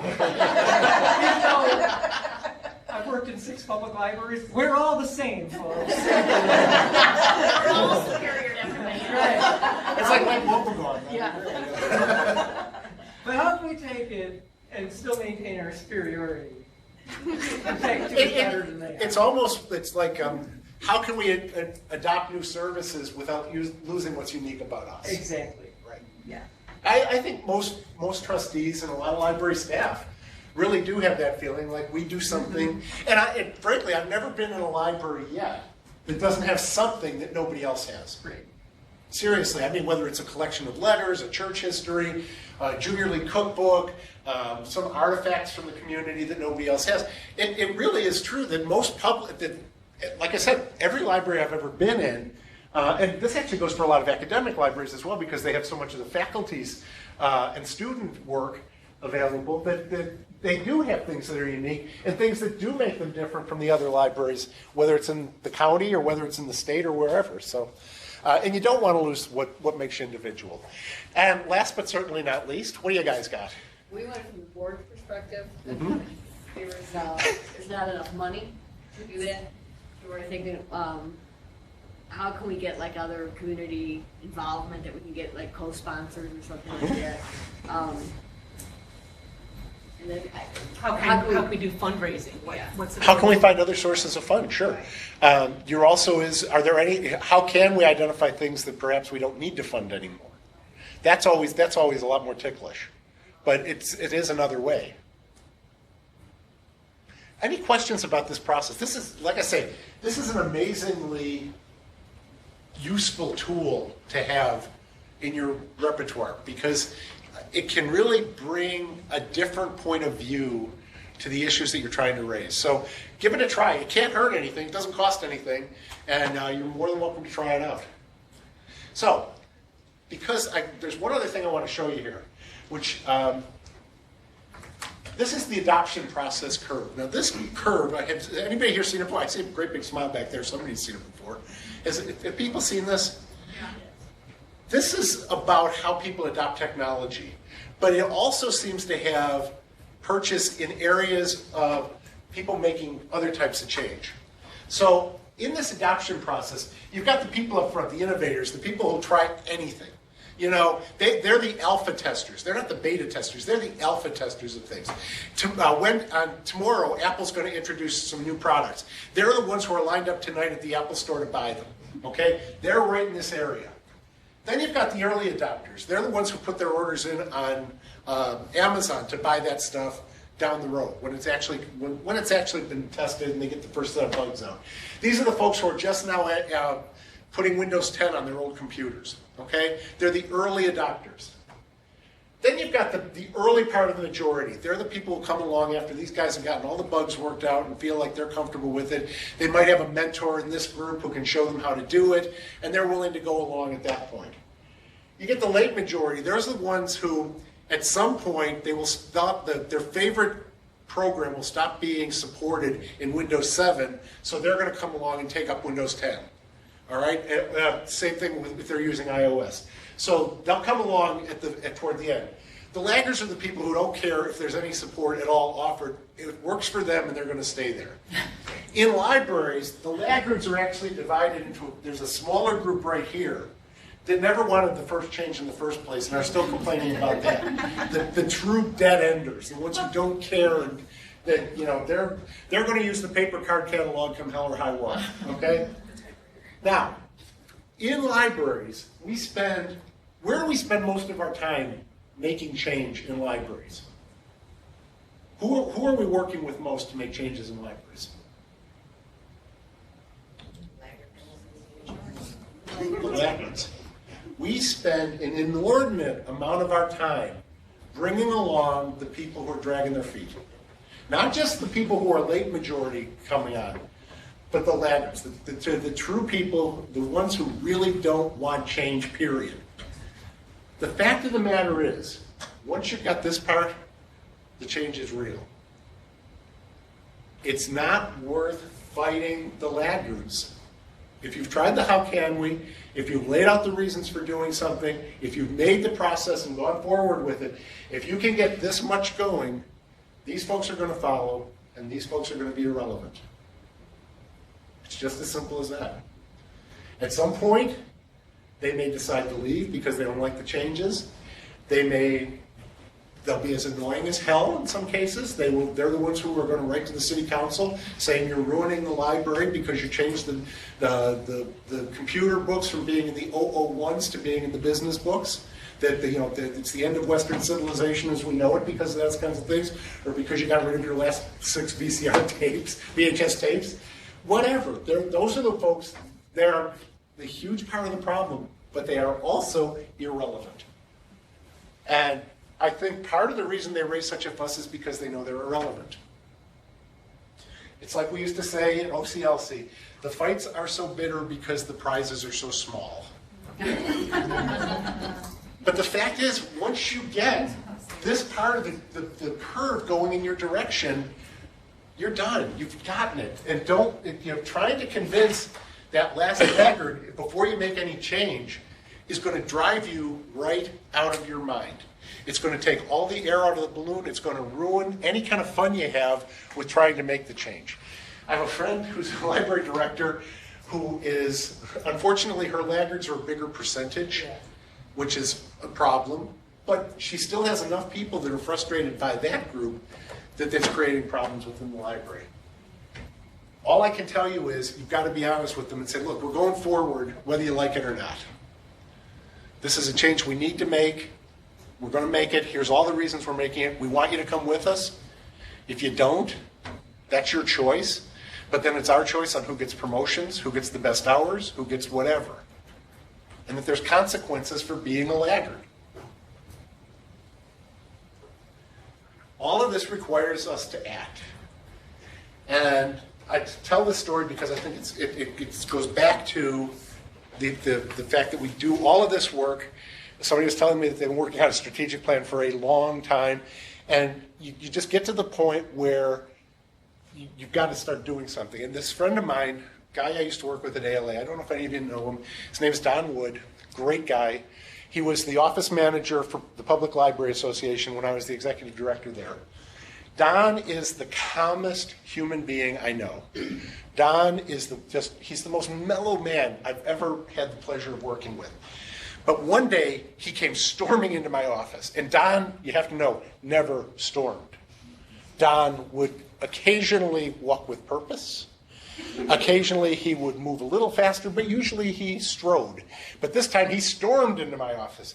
He slammed his hand down on my desk and said, 5 crows are sitting on a fence. 3 of them decide to go. How many are left? I went, 2? He said, no, 5.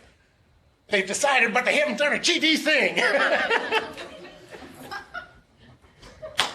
That was where he was, with frustration with one of our committees.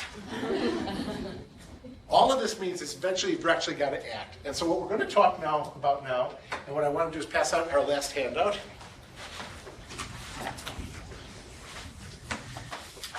This is how you put it all together, everything we've been talking about so far, into a strategic framework. As I mentioned earlier, I was talking to somebody during the break. Okay, this is just blatant sucking up to Chicago people. Because I'm a Columbus Blue Jackets fan, so this is truly sucking up. Anyway, I was talking to somebody during the break about concerns that you get into a strategic plan, and what happens is it becomes just such a rigid document. And things change. And you don't want to be locked into this rigid format that you've decided maybe 3 or 4 years earlier. So I never refer to strategic plans per se. I like the thought of a strategic framework. Your strategy should be a roadmap, not a straitjacket. Okay? Your strategy may have to change as the situation changes. Jim Neal, who used to be the head of the libraries at Columbia University, once said that somebody asked him about Columbia University Library's strategic plan. He said, "We don't have a strategic plan, we just act strategically." And there's a difference there. When you're acting strategically, you're acting in a way that takes advantage of the situation that's actually in front of you instead of trying to predict the future. If we were really good at predicting the future, we'd all be at the racetrack, or we'd be, betting our futures on Wall Street, or betting on the scores of football games or something. What we can do is understand what's happening on the horizon, and then build the best framework that we can. So what I've handed out here is a 3-page document that gives you the way that I've worked in my consulting and with the libraries I've worked with, in how we do this strategic plan. So if you look at the first page, the top page here, and this is the document that's marked Draft Strategic Framework, we start with some working definitions. So a strategic direction is an area that the library is suited to do something in. All right? It may be that it's a role that a campus community has requested.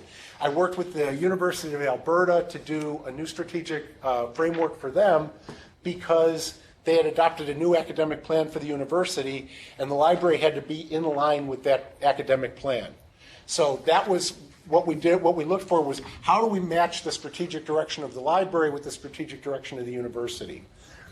In your communities, you may have, let's say, a plan for the city. Where they're looking at growth, or they're looking at the future of the city, a downtown redevelopment plan. You might have some other kind of an economic development plan that your city or your parent political subdivision has already adopted. And you may want to align with that. That could be your strategic direction. It could be a strategic direction that's presented by just the situation within your community, like the kind of growth that Delaware County, where I'm going to be director, has gone through. So you're looking at the areas that the library can play a role within the community or on campus or whatever.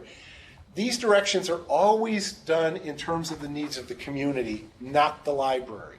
So the university, who is might be our client, has set a goal that 60% of the students will finish in 5 years or less. What can we do as a university library to support that, to get into that direction? The city of, I can't even think of the town name of the city of Powell, that's one of the little towns in my county, has a direction that the downtown area will be a center for people to gather, a community gathering spot. So they're going to work on the Village Green area. Okay, what can the library do to align with that direction? But again, it's all about the client, the end user, the student, the citizen, the resident, the faculty member. You need to frame it there within that context. So then you've got the initiative. What is it that the library can undertake to support those directions? So if Powell wants to have this community center, what can the library do to attract people to downtown Powell? Which would include, say, we'll start a music series at the library. We'll do a blues concert every Friday night. We'll have the happy hour that we talked about earlier, where we'll have just kind of a fun evening in the library. We'll roll the bookmobile over to the Village Green to have it be there with the food trucks. We'll have the Food for Your Mind truck as well. That kind of thing. So how do you get an initiative that fits in with the directions that the community's taking? We also talk about the strategic positioning, because the library can't do everything, right? So you're either going to lead, where you're going to work effectively with others, but you're going to take the lead on something. So in the university setting, it might be to provide the faculty or the students with 24/7 access to the resources that they need in order to prepare papers and to get themselves in a position to finish in 5 years. In a community, within a school district, it might be that we will have remedial reading type time in the library for the teachers to work with students in the library. In the public library, it might be, again, the summer reading program will provide a format for kids during the summer to not lose their skills, to not have the summer slump. So where you're taking the lead in each of those areas. Others you might collaborate on. Homelessness is a big issue in most communities. But the library can't solve the homeless problem in any community. But they might work with the Salvation Army and the Health Department and Social Security and the Veterans Administration to try to come up with a day center for people who are homeless. They might come up with something that they're working with other community agencies to come up with a good answer. But they're not necessarily taking the lead in that. And then there's others where they're just going to follow. So maybe the library in Powell, they're not located downtown. So they're not going to take the lead on that. They're going to follow. And that might be when they send the bookmobile to be the food for thought truck instead of the food truck. As you're doing this, you need to have outcomes. What do we expect to happen because we're going to do this? So if we're doing this, say, this music series, we're going to get at least 30 people at each concert. Or we're going to have an outcome where at least some students will be followed during the summer, see where they were in the fall or in spring when school ended, and then when they go back to school, working with the school district to see if their numbers stayed better than kids who didn't take the summer reading program. So you're going to have outcomes that will show what the library is accountable for and whether or not they succeeded on it. You also want to know what the strengths are that you have to leverage. That's why it's so important at the beginning of this process to understand what the library's strengths are. If you don't have anybody who can do a good job understanding what your metrics are and building those, you might want to hire that service out. You might want to get a consultant, maybe from a university or from some consulting firm to help you do that. But if you've got somebody who enjoys doing the math, who enjoys creating the metrics and being able to measure them, then you've got it. But you've got to know what those are. You have to know what your measures of success are. Again, this is on a longer term. You also need to know what the capacity you need or the possible trade-offs might be. So if we're going to do X, we may not do Y anymore. So if we're going to do this music series, maybe we're going to drop the writer series that we've been doing in the past. so that we can free up the people in order to do it. Or maybe we're going to hire somebody whose only job is going to be to create and market this series. And then some specific targets for the coming year. So the whole idea about this is you've got a framework that you can build from. You don't have to create this out as whole cloth every time. The other part of this is that as it changes, as a new administration is elected in the city, or a new head of the Economic Development Agency is hired, or you get a new university academic plan, you can actually be able to build from what you already have to fit in what they're doing. The worst part of it is that you try to set a strategic plan that says on October 1st, 2019, we will do X. Because you have no idea what the world is going to be like on October 1st, 2019. If you had written that plan in, say, January of 2001, and then September 11th happened, things that you had planned that involved air travel might have gone right out the window, right? We wouldn't have, if we were writing a 5-year plan 5 years ago, 6 years ago, 7, we might not have thought about Facebook, Instagram, Twitter, how that's affected how we talk about what we do and how we learn about our communities. So you want to keep it as open as possible while still giving you some direction in the kind of work you're going to do. So on the second page is just how this looks for a specific strategic framework. Okay, this is just fill in the blanks right now. And then the third page is a real, honest to God, one that I actually did with a library. This is a library, another library that has a lot of change going on in its community, a lot of new people coming in, people with no background in this community. So what they wanted to do, what they saw as being important in the community, was introducing the community to itself, helping new residents understand where they were living and what kind of the history, the culture, the society of the area, and also making it more relevant for long-term residents who perhaps hadn't paid a lot of attention to these things over the years. So that the direction was introducing the community to itself.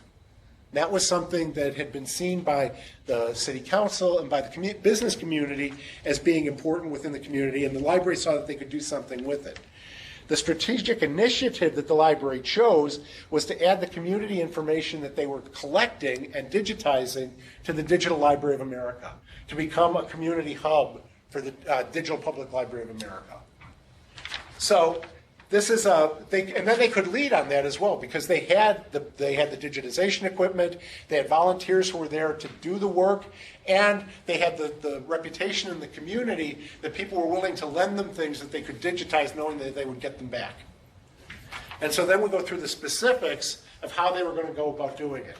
But one thing I want to bring your attention to is the blank bullet point under each one. That's there to remind the people who are using the plan that things change. You might want to add another strength that you develop later. You might want to develop another additional capacity that's required. You suddenly realize that while you've got people who know how to digitize, you don't have people who know how to classify and catalog and get the right metadata in to make these things useful for the DPLA, so that you might have that additional capacity necessary down the road. So you want to keep this flexible. And at some point, you're going to have most of the stuff digitized. At that point, you can say, hey, we did it. Have a party, declare victory, and go move on to the next thing. But you're not so wedded to everything in here that you can't make changes as you go along. And it could be that in a year, DPLA's funding runs out, and IMLS decides not to pick it up again. And all of a sudden, it's just another lost website.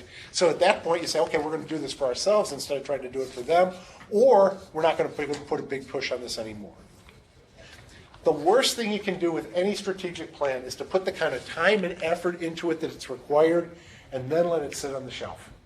And then 5 years later, you pull it down and go, oh yeah, I've told the state library every year we have this. What's it say? You know, that is so unfortunate, because You know how much work you've put into it. Your staff knows how much. Your board knows how much work you put into it. And to just let it sit there and gather dust is really a waste of everybody's time. So you want to pull it down on a regular basis. And I sat in on one of the board meetings at this library a little while after we had done it. And one of the regular items on their agenda was to go through and pick out one of the initiatives that they had planned to do. And at each board meeting, they have an update on it. So it's a constantly living document, and they're constantly paying attention to it. And they also make decisions within their budgeting based on whether or not they've actually are reaching these goals and if they're putting enough resources into them in order to make them happen.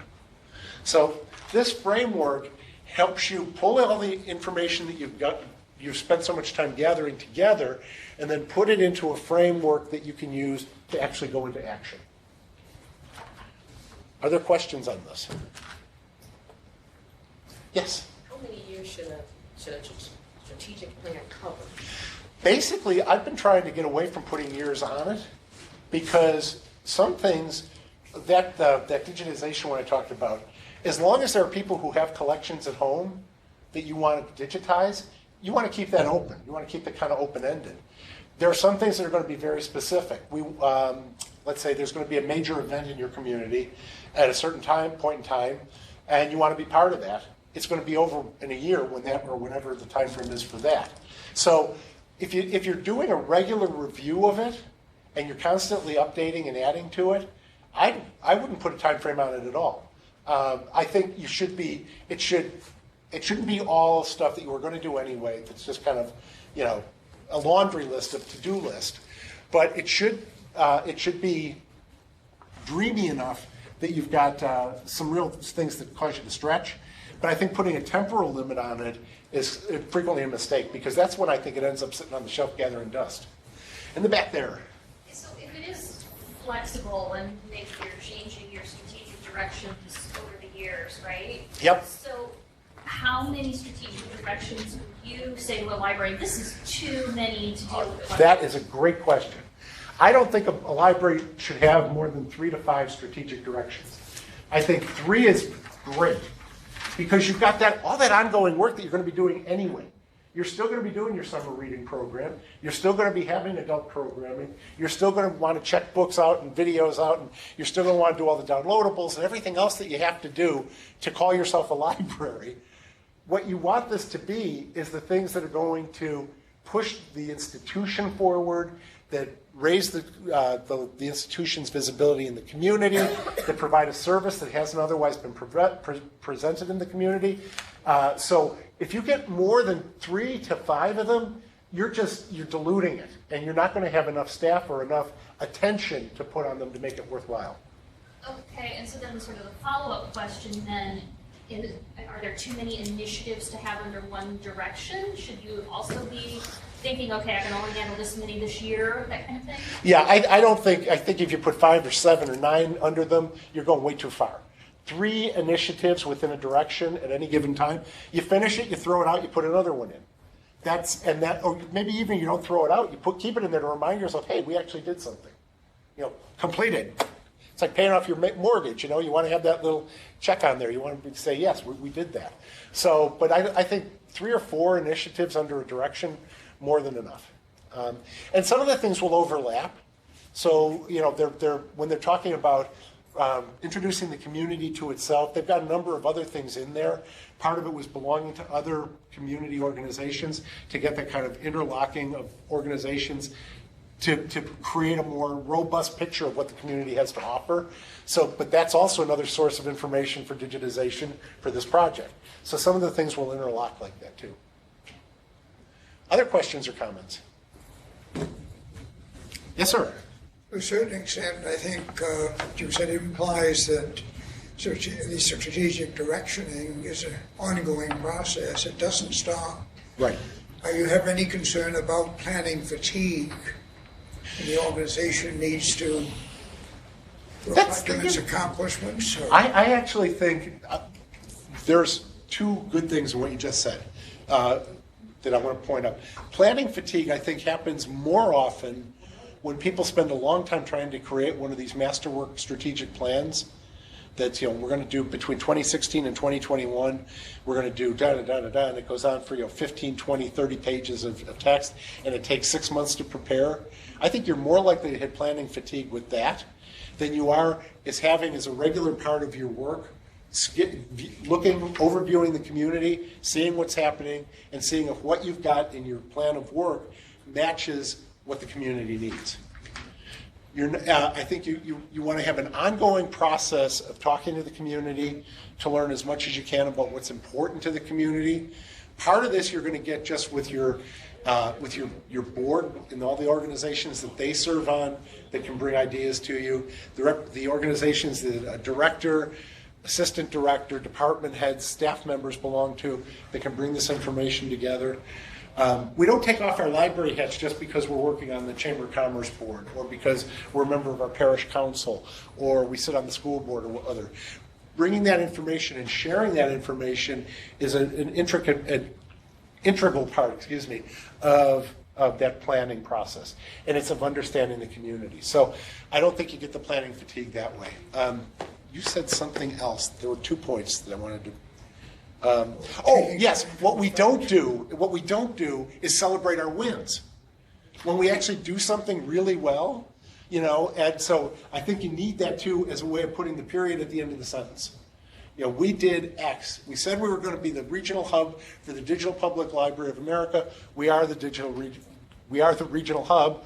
We should have a party. We should have a news release. We should have, put out something on Facebook celebrating this and congratulating the staff that was involved and thanking the volunteers who made it possible and actually enjoying the things that we've done and done well and making a big deal of those. Because I think too often we it's the same thing where you had trouble this morning thinking about the things that you do well, the strengths that you have. They get lost in that day-to-day work.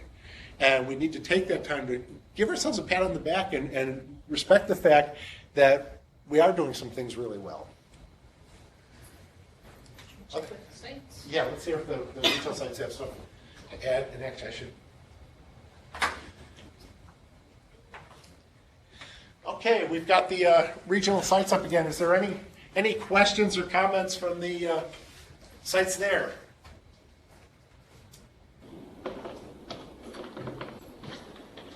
You covered 100% of everything we need to know about strategic planning. You're good. Okay, Joe, I'm just going to go home, then you can just show the tape at the other 2 sites. Very good. No questions here, George, but thank you. Okay. Anything from Coal Valley? Do you 2 guys not like each other? Is that why you're sitting so far apart?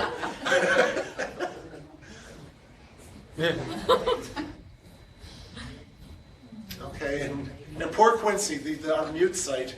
It's like dealing with Penn and Teller here.